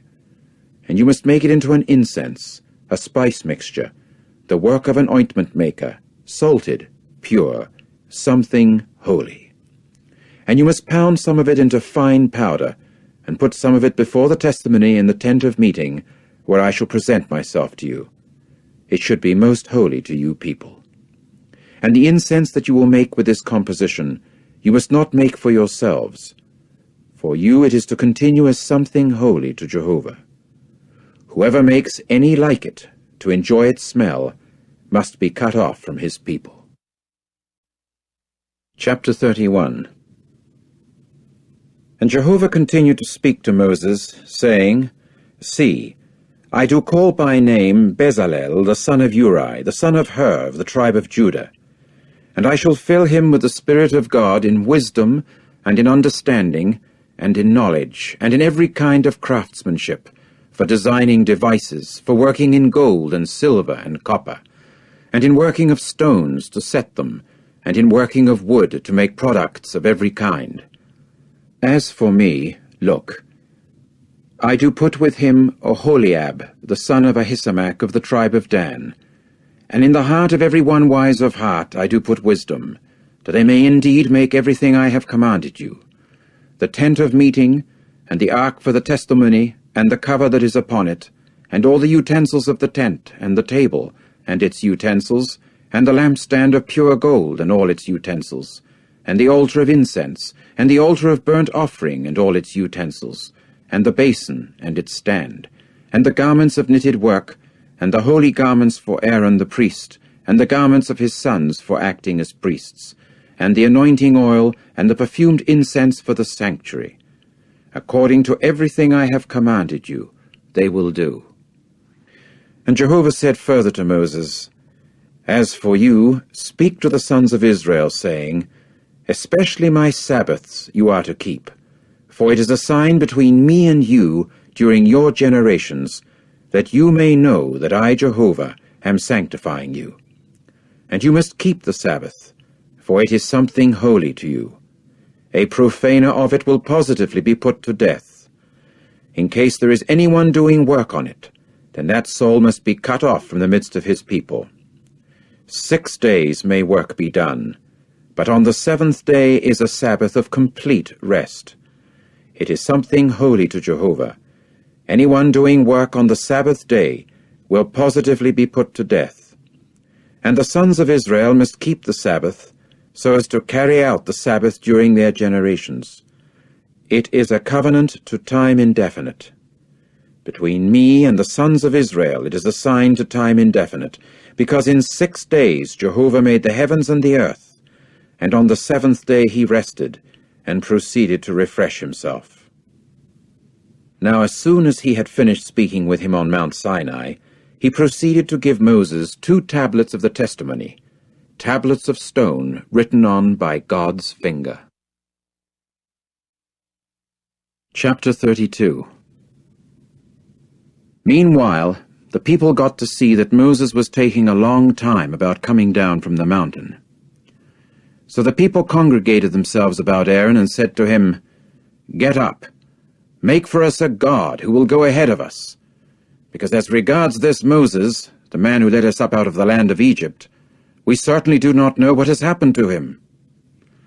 At this Aaron said to them, Tear off the gold earrings that are in the ears of your wives, of your sons and of your daughters, and bring them to me. And all the people began tearing off the gold earrings that were in their ears and bringing them to Aaron.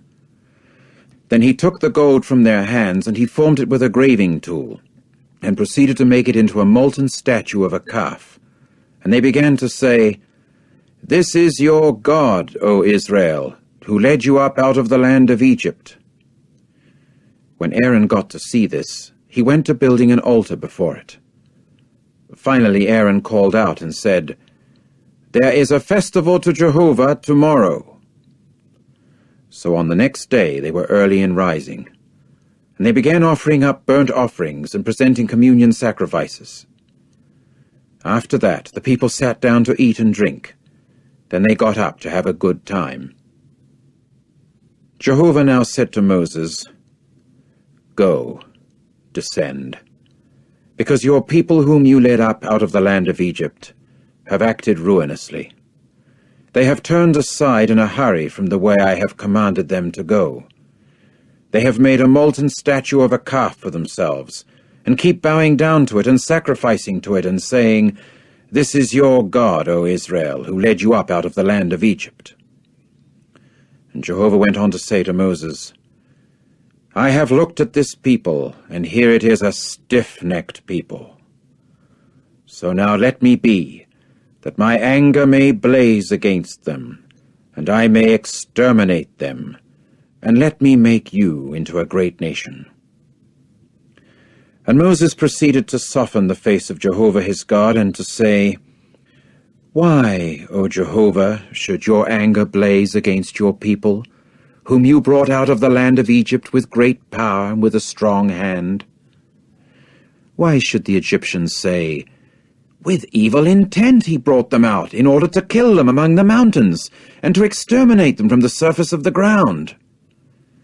Turn from your burning anger, and feel regret over the evil against your people.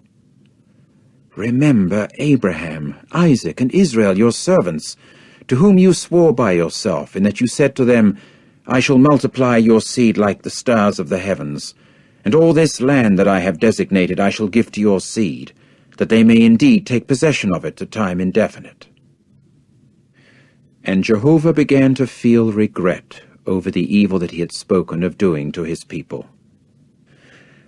After that Moses turned, and went down from the mountain with the 2 tablets of the testimony in his hand, tablets written upon on both their sides, on this side and on that they were written upon.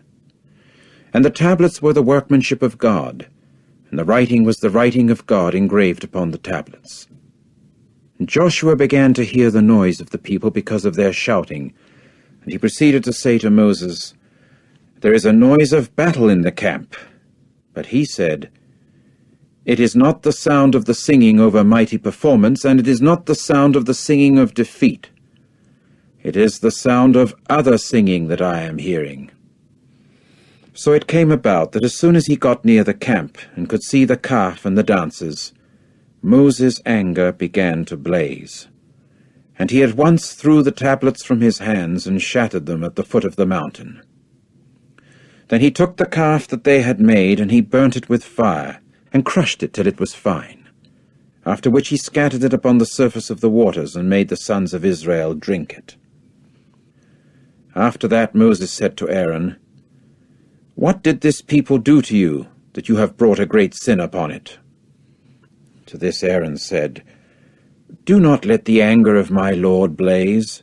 You yourself well know the people, that they are evil inclined. So they said to me, 'Make for us a god who will go ahead of us, because as regards this Moses, the man who led us up out of the land of Egypt, we certainly do not know what has happened to him.' Hence I said to them, 'Who have any gold?' They must tear it off themselves, that they may give it to me. And I proceeded to throw it into the fire, and this calf came on out." And Moses got to see that the people went unrestrained, because Aaron had let them go unrestrained for a disgrace among their opposers. Then Moses took his stand in the gate of the camp and said, "Who is on Jehovah's side? To me." And all the sons of Levi began gathering themselves to him. He now said to them, "This is what Jehovah the God of Israel has said. Put each one of you his sword on his side. Pass through and return from gate to gate in the camp, and kill each one his brother, and each one his fellow, and each one his intimate acquaintance." And the sons of Levi proceeded to do as Moses had said, so that there fell of the people on that day about 3,000 men. And Moses went on to say, "Fill your hand today with power for Jehovah, because each one of you is against his own son and his own brother, and that he may confer a blessing upon you today." And it came about on the very next day that Moses proceeded to say to the people, You have sinned with a great sin, and now I shall go up to Jehovah. Perhaps I can make amends for your sin." So Moses returned to Jehovah and said, But this people has sinned with a great sin, in that they made a god of gold for themselves. But now, if you will pardon their sin, and if not, wipe me out, please, from your book that you have written." However, Jehovah said to Moses, "Whoever has sinned against me, I shall wipe him out of my book. And now, come, lead the people to where I have spoken to you of. Look, my angel will go ahead of you, and on the day of my bringing punishment I shall certainly bring punishment upon them for their sin." And Jehovah began plaguing the people because they had made the calf which Aaron had made. Chapter 33. And Jehovah said further to Moses, "Go, move up from here, you and the people whom you led up out of the land of Egypt, to the land about which I swore to Abraham, Isaac, and Jacob, saying, 'To your seed I shall give it.' And I will send an angel ahead of you, and drive out the Canaanites, the Amorites, and the Hittites, and the Perizzites, the Hivites, and the Jebusites, to a land flowing with milk and honey. For I shall not go up in the midst of you, because you are a stiff-necked people, that I may not exterminate you on the way." When the people got to hear this evil word, they began to mourn, and none of them put his ornaments on himself. And Jehovah went on to say to Moses, "Say to the sons of Israel, you are a stiff-necked people. In one moment I could go up into the midst of you and certainly exterminate you. So now put down your ornaments off yourself, as I want to know what I am going to do to you." And the sons of Israel went stripping their ornaments off themselves from Mount Horeb onward. As for Moses, he proceeded to take his tent away, and he pitched it outside the camp, far away from the camp, and he called it a tent of meeting. And it occurred that everyone inquiring of Jehovah would go out to the tent of meeting, which was outside the camp. And it occurred that as soon as Moses went out to the tent, all the people would rise, and they stationed themselves each one at the entrance of his own tent, and they gazed after Moses until he went into the tent. It also occurred that as soon as Moses had gone into the tent, the pillar of cloud would come down, and it stood at the entrance of the tent, and he spoke with Moses. And all the people saw the pillar of cloud standing at the entrance of the tent, and all the people rose and bowed down, each one at the entrance of his own tent. And Jehovah spoke to Moses face to face, just as a man would speak to his fellow. When he returned to the camp, his minister Joshua, the son of Nun, as attendant, would not withdraw from the midst of the tent. Now Moses said to Jehovah, "See, you are saying to me, 'Lead this people up,' but you yourself have not let me know whom you will send with me. Moreover, you yourself have said, 'I do know you by name,' and besides, you have found favor in my eyes. And now, if, please, I have found favor in your eyes, make me know, please, your ways, that I may know you, in order that I may find favor in your eyes. And consider that this nation is your people." So he said, "My own person will go along, and I shall certainly give you rest." At this he said to him, "If your own person is not going along, do not lead us up from here. And by what, now, will it be known that I have found favor in your eyes, I and your people? Is it not by your going along with us, in that I and your people have been made distinct from all the other people who are upon the surface of the ground?" And Jehovah went on to say to Moses, "This thing too, of which you have spoken, I shall do, because you have found favor in my eyes, and I know you by name." At this he said, "Cause me to see, please, your glory." But he said, "I myself shall cause all my goodness to pass before your face, and I will declare the name of Jehovah before you, and I will favor the one whom I may favor, and I will show mercy to the one to whom I may show mercy." And he added, "You are not able to see my face, because no man may see me and yet live." And Jehovah said further, "Here is a place with me, and you must station yourself upon the rock. And it has to occur that while my glory is passing by, I must place you in a hole in the rock, and I must put my palm over you as a screen until I have passed by. After that I must take my palm away, and you will indeed see my back, but my face may not be seen." Chapter 34. Then Jehovah said to Moses, "Carve out for yourself 2 tablets of stone like the first ones, and I must write upon the tablets the words that appeared on the first tablets which you shattered. And get ready for the morning, as you must go up in the morning into Mount Sinai, and station yourself by me there on the top of the mountain. But nobody may go up with you, and 2, let nobody else be seen in all the mountain. What is more, no flock or herd should be pasturing in front of that mountain." Accordingly, Moses carved out 2 tablets of stone like the first ones, and got up early in the morning and went on up into Mount Sinai, just as Jehovah had commanded him, and he was taking the 2 tablets of stone in his hand. And Jehovah proceeded to come down in the cloud and station himself with him there, and declare the name of Jehovah.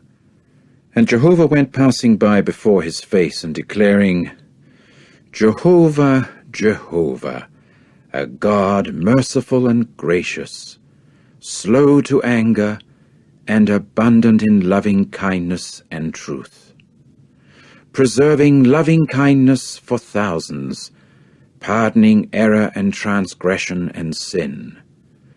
But by no means will he give exemption from punishment, bringing punishment for the error of fathers upon sons and upon grandsons, upon the 3rd generation and upon the 4th generation. Moses at once hurried to bow low to the earth and prostrate himself. Then he said, "If now I have found favor in your eyes, O Jehovah, let Jehovah, please, go along in the midst of us, because it is a stiff-necked people, and you have to forgive our error and our sin, and you must take us as your possession." In turn he said, "Here I am concluding a covenant. Before all your people I shall do wonderful things that have never been created in all the earth or among all the nations, and all the people in the midst of whom you are will indeed see the work of Jehovah, because it is a fear-inspiring thing that I am doing with you. For your part, keep what I am commanding you today. Here I am driving out from before you the Amorites and the Canaanites, and the Hittites and the Perizzites and the Hivites and the Jebusites. Watch yourself, that you do not conclude a covenant with the inhabitants of the land to which you are going, for fear it may prove itself a snare in your midst. But their altars you people are to pull down, and their sacred pillars you are to shatter, and their sacred poles you are to cut down. For you must not prostrate yourself to another god, because Jehovah, whose name is jealous, he is a jealous God, for fear that you may conclude a covenant with the inhabitants of the land, as they will certainly have immoral intercourse with their gods, and sacrifice to their gods, and someone will be certain to invite you, and you will certainly eat some of his sacrifice. Then you will have to take some of their daughters for your sons, and their daughters will be certain to have immoral intercourse with their gods, and make your sons have immoral intercourse with their gods. You must not make molten idol gods for yourself. The festival of unfermented cakes you are to keep.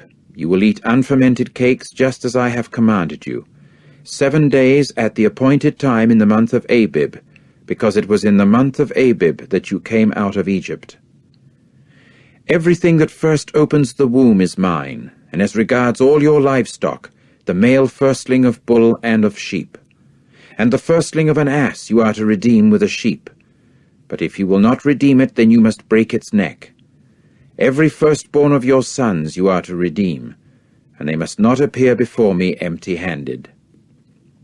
6 days you are to labor, but on the 7th day you will keep Sabbath.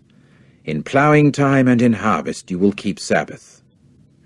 And you will carry on your festival of weeks with the first ripe fruits of the wheat harvest, and the festival of ingathering at the turn of the year.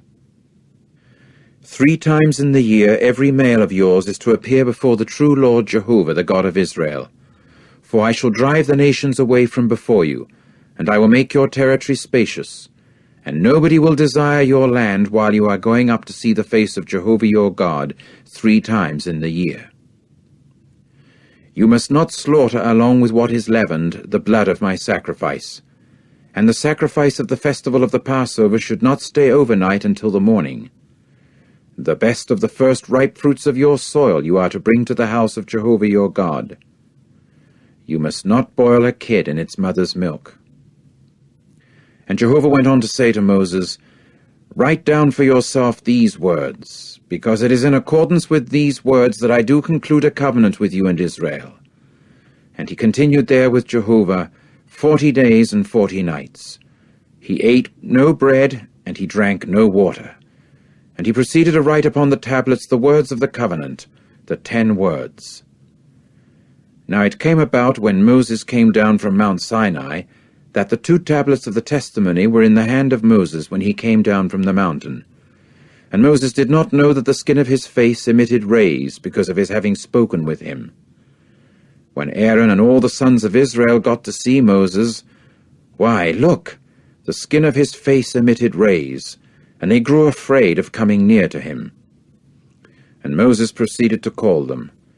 So Aaron and all the chieftains among the assembly came back to him, and Moses began to speak to them. First, after that, all the sons of Israel came near to him, and he began commanding them all that Jehovah had spoken with him on Mount Sinai. When Moses would finish speaking with them, he would put a veil over his face. But when Moses would go in before Jehovah to speak with him, he would take away the veil until his going out. And he went out and spoke to the sons of Israel what he would be commanded. And the sons of Israel saw Moses' face, that the skin of Moses' face emitted rays. And Moses put the veil back over his face until he went in to speak with him. Chapter 35. Later Moses called the entire assembly of the sons of Israel together and said to them, "These are the words that Jehovah has commanded to do them. 6 days may work be done, but on the 7th day it will become something holy to you, a Sabbath of complete rest to Jehovah. Anybody doing work on it will be put to death.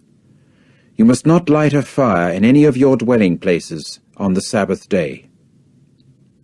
And Moses went on to say to the entire assembly of the sons of Israel, "This is the word that Jehovah has commanded, saying, From among yourselves take up a contribution for Jehovah. Let every willing-hearted one bring it as Jehovah's contribution, namely, gold and silver and copper, and blue thread and wool dyed reddish purple, and cocker scarlet material, and fine linen and goat's hair, and ram skins dyed red, and sealskins and acacia wood, and oil for the luminary, and balsam oil for the anointing oil, and for the perfumed incense, and onyx stones, and setting stones for the ephod, and for the breastpiece.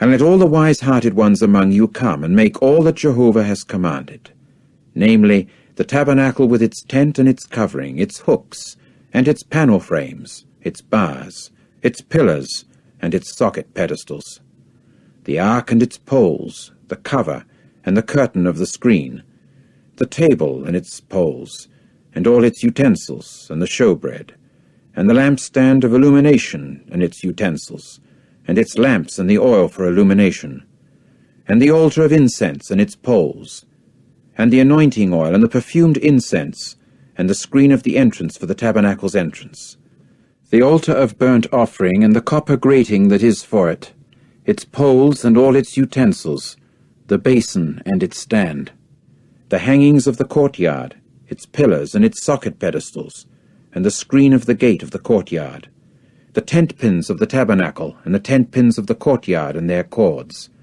the garments of knitted work for ministering in the sanctuary, the holy garments for Aaron the priest, and the garments of his sons for acting as priests. Accordingly, all the assembly of the sons of Israel went out from before Moses. Then they came, every one whose heart impelled him, and they brought every one whose spirit incited him, Jehovah's contribution, for the work of the tent of meeting, and for all its service, and for the holy garments. And they kept coming, the men along with the women, every willing-hearted one. They brought brooches, and earrings, and rings, and female ornaments, all sorts of articles of gold, that is, everyone who presented the wave offering of gold to Jehovah. And all those with whom there were found blue thread and wool dyed reddish purple, and cocker scarlet material, and fine linen, and goat's hair, and ram skins dyed red, and sealskins, brought them. All those contributing the contribution of silver and copper brought Jehovah's contribution, and all those with whom there was found acacia wood for all the work of the service brought it. And all the women who were wise of heart spun with their hands, and they kept bringing as yarn the blue thread, and the wool dyed reddish purple, the cocker scarlet material, and the fine linen. And all the women whose hearts impelled them with wisdom spun the goat's hair. And the chieftains brought onyx stones and setting stones for the ephod and the breastpiece, and the balsam oil and the oil for illumination, and for the anointing oil and for the perfumed incense. Every man and woman whose hearts incited them to bring something for all the work that Jehovah had commanded to make, by means of Moses, did so. The sons of Israel brought a voluntary offering to Jehovah. Then Moses said to the sons of Israel, "See, Jehovah has called by name Bezalel the son of Uri, the son of Hur of the tribe of Judah." And he proceeded to fill him with the Spirit of God in wisdom, in understanding, and in knowledge, and in every sort of craftsmanship, and for designing devices, for working in gold and silver and copper, and in working of stones to set them, and in working of wood to make ingenious products of every sort. and he has put it into his heart that he should teach, he and Oholiab the son of Ahisamach of the tribe of Dan. He has filled them with wisdom of heart to do all the work of a craftsman and an embroiderer, and of a weaver in blue thread, and wool dyed reddish purple, in copper scarlet material and fine linen, and of a loom worker, men doing every sort of work and designing devices. Chapter 36. And Bezalel must work, also Oholiab, and every wise-hearted man to whom Jehovah has given wisdom and understanding in these things, in order to know how to do all the work of the holy service, according to all that Jehovah has commanded. And Moses proceeded to call Bezalel and Oholiab, and every wise-hearted man, into whose heart Jehovah had put wisdom, every one whose heart impelled him to approach the work in order to do it. Then they took from before Moses all the contribution that the sons of Israel had brought for the work of the holy service, so as to do it. And as for the latter, they still brought to him a voluntary offering, morning after morning. And all the wise ones who were doing all the holy work began to come, one man after another, from their work that they were doing, and to say to Moses, "The people are bringing much more than what the service needs for the work that Jehovah has commanded to be done." So Moses commanded that they should cause an announcement to pass through the camp, saying, "Men and women, do not produce any more stuff for the holy contribution." With that, the people were restrained from bringing it in. And the stuff proved to be enough for all the work to be done, and more than enough. And all the wise-hearted among those doing the work went making the tabernacle, the 10 tent cloths of fine twisted linen and blue thread, and wool dyed reddish purple and copper scarlet material, with cherubs, the work of an embroiderer he made them. The length of each tent cloth was 28 cubits, and the width of each tent cloth 4 cubits. There was one measure for all the tent cloths. Then he joined 5 tent cloths one to another, and the 5 other tent cloths he joined one to another. After that, he made loops of blue thread upon the edge of the one tent cloth at the junction end. He did the same on the edge of the outermost tent cloth at the other place of junction. He made 50 loops on the one tent cloth, and he made 50 loops on the extremity of the tent cloth that was at the other place of junction, the loops being opposite one another. Finally, he made 50 hooks of gold, and joined the tent cloths to one another by the hooks, so that it became one tabernacle. And he went on to make tent cloths of goat's hair for the tent upon the tabernacle. 11 tent cloths were what he made. The length of each tent cloth was 30 cubits, and the width of each tent cloth 4 cubits. There was one measure for the 11 tent cloths. Then he joined 5 tent cloths together by themselves, and the 6 other tent cloths by themselves. Next, he made 50 loops upon the edge of the outermost tent cloth at the place of junction, and he made 50 loops upon the edge of the other tent cloth that joined with it. After that, he made 50 hooks of copper for joining the tent together to become one piece. And he proceeded to make a covering for the tent out of ram skins dyed red, and a covering out of seal skins up on top. Then he made the panel frames for the tabernacle out of acacia wood, standing on end. 10 cubits was the length of a panel frame, and 1 cubit and a half the width of each panel frame. Each panel frame had 2 tenons fitted one to the other. That is the way he did to all the panel frames of the tabernacle. So he made the panel frames for the tabernacle, 20 panel frames for the side toward the Negeb, to the south. And he made 40 socket pedestals of silver for beneath the 20 panel frames, 2 socket pedestals beneath the one panel frame with its 2 tenons, and 2 socket pedestals beneath the other panel frame with its 2 tenons. And for the other side of the tabernacle, the northern side, he made 20 panel frames, and their 40 socket pedestals of silver, 2 socket pedestals beneath the one panel frame, and 2 socket pedestals beneath the other panel frame. And for the rear sections of the tabernacle, to the west, he made 6 panel frames. And he made 2 panel frames as corner posts of the tabernacle on its 2 rear sections. And they proved to be duplicates at the bottom, and together they came to be twins to the top of each one at the first ring. That is what he did to them both, to the 2 corner posts. So they amounted to 8 panel frames, and their socket pedestals of silver to 16, 2 socket pedestals next to 2 socket pedestals beneath each panel frame. And he went on to make bars of acacia wood, 5 for the panel frames of the one side of the tabernacle, and 5 bars for the panel frames of the other side of the tabernacle, and 5 bars for the panel frames of the tabernacle for the 2 rear sections to the west. Then he made the middle bar to run through at the middle of the panel frames from one end to the other. And he overlaid the panel frames with gold, and he made their rings of gold as supports for the bars, and he went on to overlay the bars with gold. And he proceeded to make a curtain of blue thread and wool dyed reddish-purple, and copper scarlet material and fine twisted linen. With the work of an embroiderer he made it, with cherubs. Then he made for it 4 acacia pillars, and overlaid them with gold, their pegs being of gold, and cast 4 socket pedestals of silver for them. And he went on to make a screen for the entrance of the tent out of blue thread, and wool-dyed reddish-purple, and copper scarlet material, and fine twisted linen, the work of a weaver.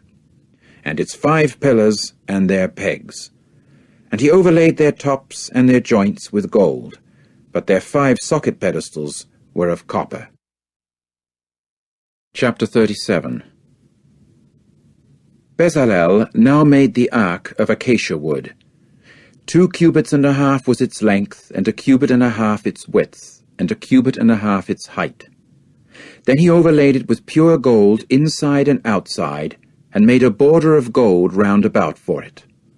After that he cast 4 rings of gold for it, 4 above its 4 feet, with 2 rings on its one side, and 2 rings on its other side. He next made poles of acacia wood, and overlaid them with gold. Then he put the poles through the rings on the sides of the ark, for carrying the ark. And he went on to make the cover of pure gold. 2 cubits and a half was its length, and 1 cubit and a half its width. He further made 2 cherubs of gold. Of hammered work he made them on both ends of the cover. 1 cherub was on the end over there, and the other cherub on the end over here. He made the cherubs on the cover on both of its ends. And they came to be cherubs spreading out 2 wings upward, screening over the cover with their wings, and their faces were one to the other. The faces of the cherubs proved to be toward the cover. And he proceeded to make the table of acacia wood.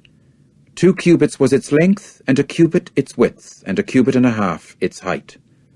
Then he overlaid it with pure gold, and made a border of gold round about for it. Next he made for it a rim of a handbreadth round about, and made a border of gold for its rim round about. Further he cast 4 rings of gold for it, and put the rings upon the 4 corners that were for the 4 feet. The rings proved to be near the rim as supports for the poles for carrying the table. Then he made the poles of acacia wood, and overlaid them with gold for carrying the table. After that he made the utensils that are upon the table, its dishes, and its cups, and its bowls, and its pitchers, with which libations would be poured, out of pure gold. Then he made the lampstand of pure gold. Of hammered work he made the lampstand. Its sides and its branches, its cups, its knobs, and its blossoms proceeded out of it. And 6 branches were running out from its sides, 3 branches of the lampstand out from its one side, and 3 branches of the lampstand out from its other side. 3 cups shaped like flowers of almond were on the one set of branches, with knobs and blossoms alternating, and 3 cups shaped like flowers of almond were on the other set of branches, with knobs and blossoms alternating. That is the way it was for the 6 branches running out from the lampstand. And on the lampstand there were 4 cups shaped like flowers of almond, with its knobs and its blossoms alternating. And the knob under 2 branches was out of it, and the knob under 2 other branches was out of it, and the knob under 2 more branches was out of it, for the 6 branches running out from the lampstand. Their knobs and their branches proceeded out from it. All of it was one piece of hammered work of pure gold. Then he made its 7 lamps and its snuffers and its fire holders out of pure gold. Of a talent of pure gold he made it, and all its utensils. He now made the altar of incense out of acacia wood. A cubit was its length, and a cubit its width, it being 4 square, and 2 cubits was its height. Its horns proceeded out of it. Then he overlaid it with pure gold, its top surface and its sides round about, and its horns, and he made a border of gold round about for it.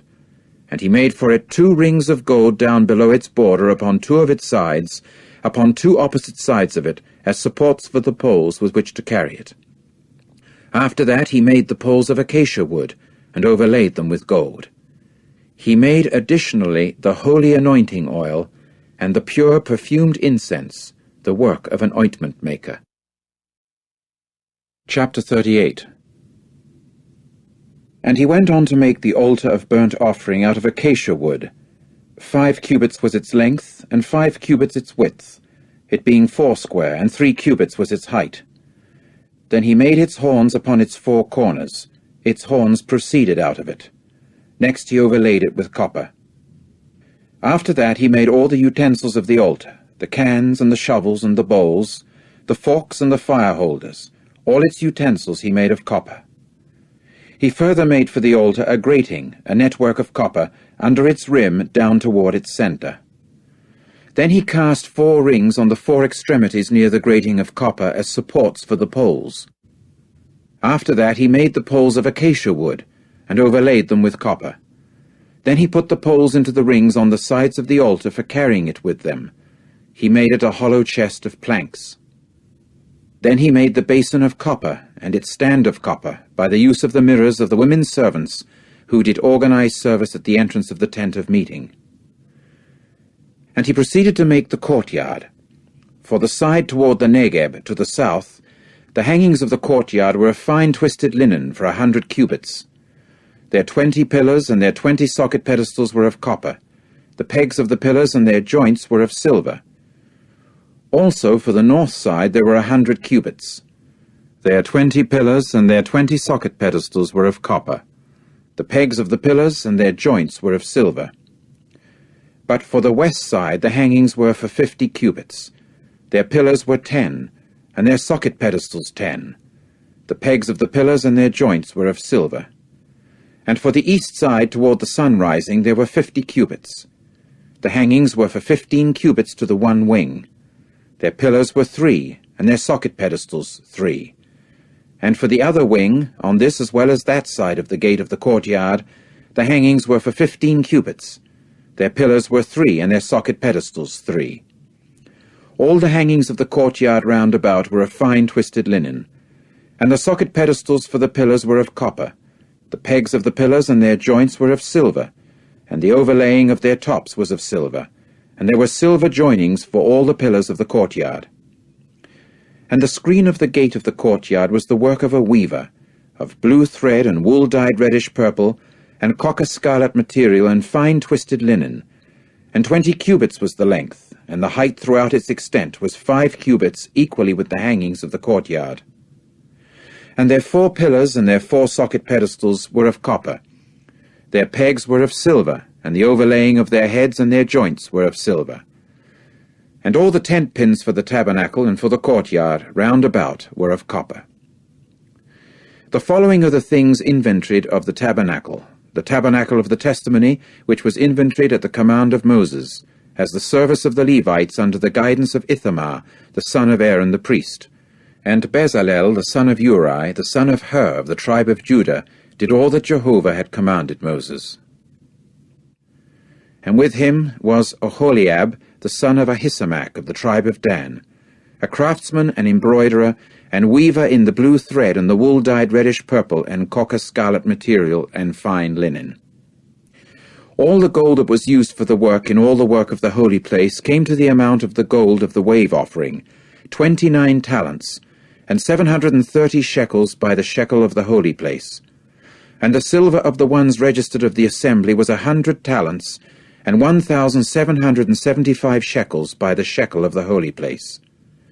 The half shekel for an individual was the half of a shekel by the shekel of the holy place, for every man who was passing over to those who were registered, from 20 years of age and upward, amounting to 603,550.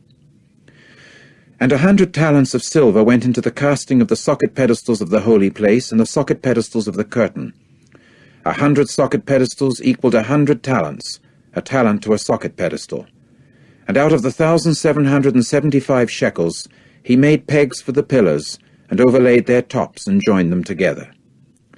And the copper of the wave offering was 70 talents and 2,400 shekels.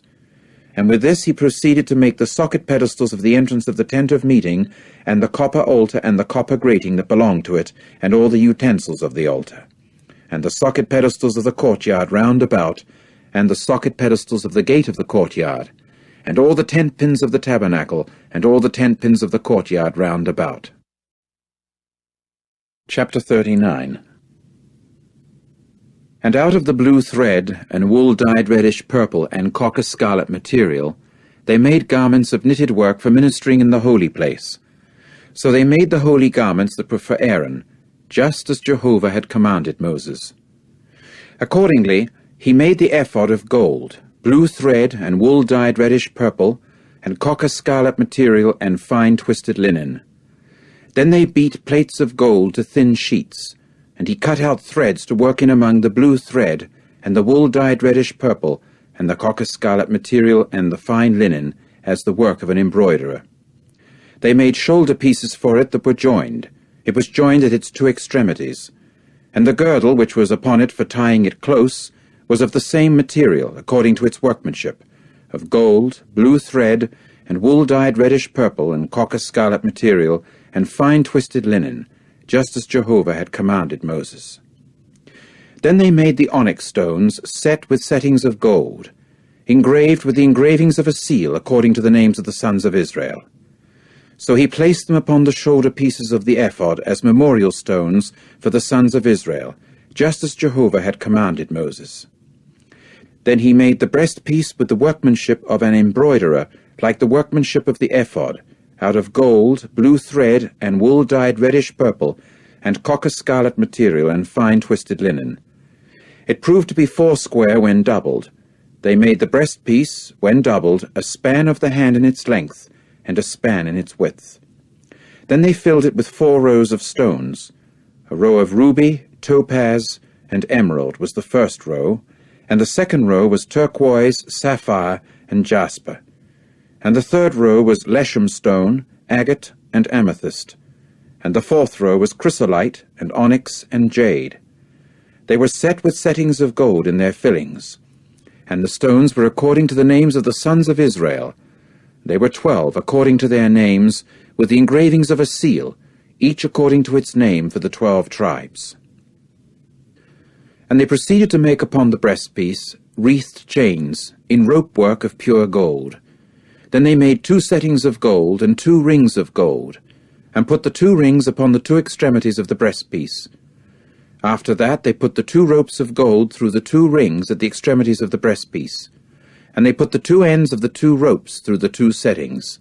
Then they put them upon the shoulder pieces of the ephod at the forefront of it. Next they made 2 rings of gold, and set them at the 2 extremities of the breastpiece upon its edge, that is, on the side toward the ephod, inward. Then they made 2 rings of gold, and put them upon the 2 shoulder pieces of the ephod from below, on its forefront, near its place of joining, above the girdle of the ephod. Finally, they bound the breastpiece by its rings to the rings of the ephod with a blue string, that it might continue above the girdle of the ephod, and the breastpiece might not get displaced from on top the ephod, just as Jehovah had commanded Moses. Then he made the sleeveless coat of the ephod the workmanship of a loom worker, all of blue thread. And the opening of the sleeveless coat was in the middle of it, like the opening of a coat of mail. Its opening had a border round about, that it might not be torn. Then they made upon the hem of the sleeveless coat pomegranates of blue thread, and wool dyed reddish-purple and copper-scarlet material twisted together. Further they made bells of pure gold, and put the bells in between the pomegranates upon the hem of the sleeveless coat round about, in between the pomegranates. A bell and a pomegranate upon the hem of the sleeveless coat round about, for ministering, just as Jehovah had commanded Moses. Next they made the robes of fine linen, the workmanship of a loom worker for Aaron and his sons. and the turban of fine linen, and the ornamental headgears of fine linen, and the linen drawers of fine twisted linen, and the sash of fine twisted linen, and blue thread, and wool dyed reddish purple and copper scarlet material, the work of a weaver, just as Jehovah had commanded Moses. Finally, they made the shining plate, the holy sign of dedication out of pure gold, and inscribed upon it an inscription with the engravings of a seal, "Holiness belongs to Jehovah." Then they put a string of blue thread to it in order to put it upon the turban up above, just as Jehovah had commanded Moses. So the work for the tabernacle of the tent of meeting all came to its completion, in that the sons of Israel kept doing according to all that Jehovah had commanded Moses. They did just so. And they proceeded to bring the tabernacle to Moses, the tent and all its utensils, its hooks, its panel frames, its bars and its pillars, and its socket pedestals, and its covering of ram skins dyed red, and its covering of sealskins, and the curtain of the screen, and the ark of the testimony and its poles, and the cover, the table, all its utensils and the showbread, the lampstand of pure gold, its lamps, the row of lamps, and all its utensils and the oil of illumination, and the altar of gold, and the anointing oil, and the perfumed incense, and the screen for the entrance of the tent, the altar of copper and the grating of copper that belonged to it, its poles and all its utensils, the basin and its stand, the hangings of the courtyard, its pillars and its socket pedestals, and the screen for the gate of the courtyard, its tent cords and its tent pins, and all the utensils for the service of the tabernacle, for the tent of meeting, the garments of knitted work for ministering in the sanctuary, the holy garments for Aaron the priest, and the garments of his sons for acting as priests. According to all that Jehovah had commanded Moses, that was the way the sons of Israel did all the service. And Moses got to see all the work, and look, they had done it just as Jehovah had commanded. That was the way they had done. Consequently, Moses blessed them. Chapter 40. Then Jehovah spoke to Moses, saying, "On the day of the first month, on the first of the month, you are to set up the tabernacle of the tent of meeting, and you must place the ark of the testimony in it, and shut off approach to the ark with the curtain. And you must bring the table in, and set its arrangement in order, and you must bring in the lampstand, and light up its lamps. And you must put the golden altar for incense before the ark of the testimony, and put the screen of the entrance for the tabernacle in place. And you must put the altar of burnt offering before the entrance of the tabernacle of the tent of meeting. And you must put the basin between the tent of meeting and the altar, and put water in it. And you must place the courtyard round about, and put up the screen of the gate of the courtyard. And you must take the anointing oil, and anoint the tabernacle, and all that is in it. And you must sanctify it, and all its utensils, and so it must become something holy. And you must anoint the altar of burnt offering, and all its utensils, and sanctify the altar, and so it must become a most holy altar. And you must anoint the basin and its stand, and sanctify it. Then you must bring Aaron and his sons near to the entrance of the tent of meeting, and wash them with water. And you must clothe Aaron with the holy garments, and anoint him and sanctify him, and so he must act as priest to me. After that you will bring his sons near, and you must clothe them with robes, and you must anoint them just as you anointed their father, and so they must act as priests to me, and their anointing must serve continually for them as a priesthood to time indefinite during their generations."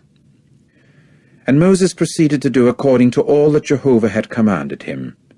He did just so.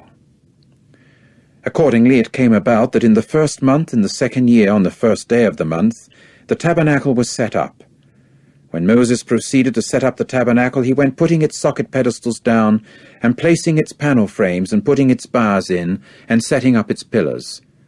Then he spread out the tent over the tabernacle, and placed the covering of the tent above upon it, just as Jehovah had commanded Moses. After that he took the testimony, and put it into the ark, and placed the poles on the ark, and put the cover above upon the ark. Then he brought the ark into the tabernacle, and put the curtain of the screen in place, and shut off approach to the ark of the testimony, just as Jehovah had commanded Moses. Next he put the table in the tent of meeting on the side of the tabernacle to the north outside the curtain, and he arranged the row of bread upon it before Jehovah, just as Jehovah had commanded Moses. Then he placed the lampstand in the tent of meeting in front of the table, on the side of the tabernacle to the south. He then lit up the lamps before Jehovah, just as Jehovah had commanded Moses. He next placed the golden altar in the tent of meeting before the curtain, that he might make perfumed incense smoke upon it, just as Jehovah had commanded Moses. Finally, he put the screen of the entrance of the tabernacle in place. And he placed the altar of burnt offering at the entrance of the tabernacle of the tent of meeting, that he might offer up the burnt offering and the grain offering upon it, just as Jehovah had commanded Moses. Then he placed the basin between the tent of meeting and the altar and put water in it for washing, and Moses and Aaron and his sons washed their hands and their feet at it. When they went into the tent of meeting and when they went near to the altar they would wash, just as Jehovah had commanded Moses. Finally he set up the courtyard round about the tabernacle and the altar, and put up the screen of the gate of the courtyard. So Moses finished the work, and the cloud began to cover the tent of meeting, and Jehovah's glory filled the tabernacle. And Moses was not able to go into the tent of meeting, because the cloud resided over it, and Jehovah's glory filled the tabernacle. And when the cloud lifted itself up from over the tabernacle, the sons of Israel would break camp during all their stages of journey. However, if the cloud did not lift itself up, then they would not break camp until the day when it lifted itself up. For Jehovah's cloud was over the tabernacle by day, and a fire continued upon it by night, in the sight of all the house of Israel during all their stages of journey.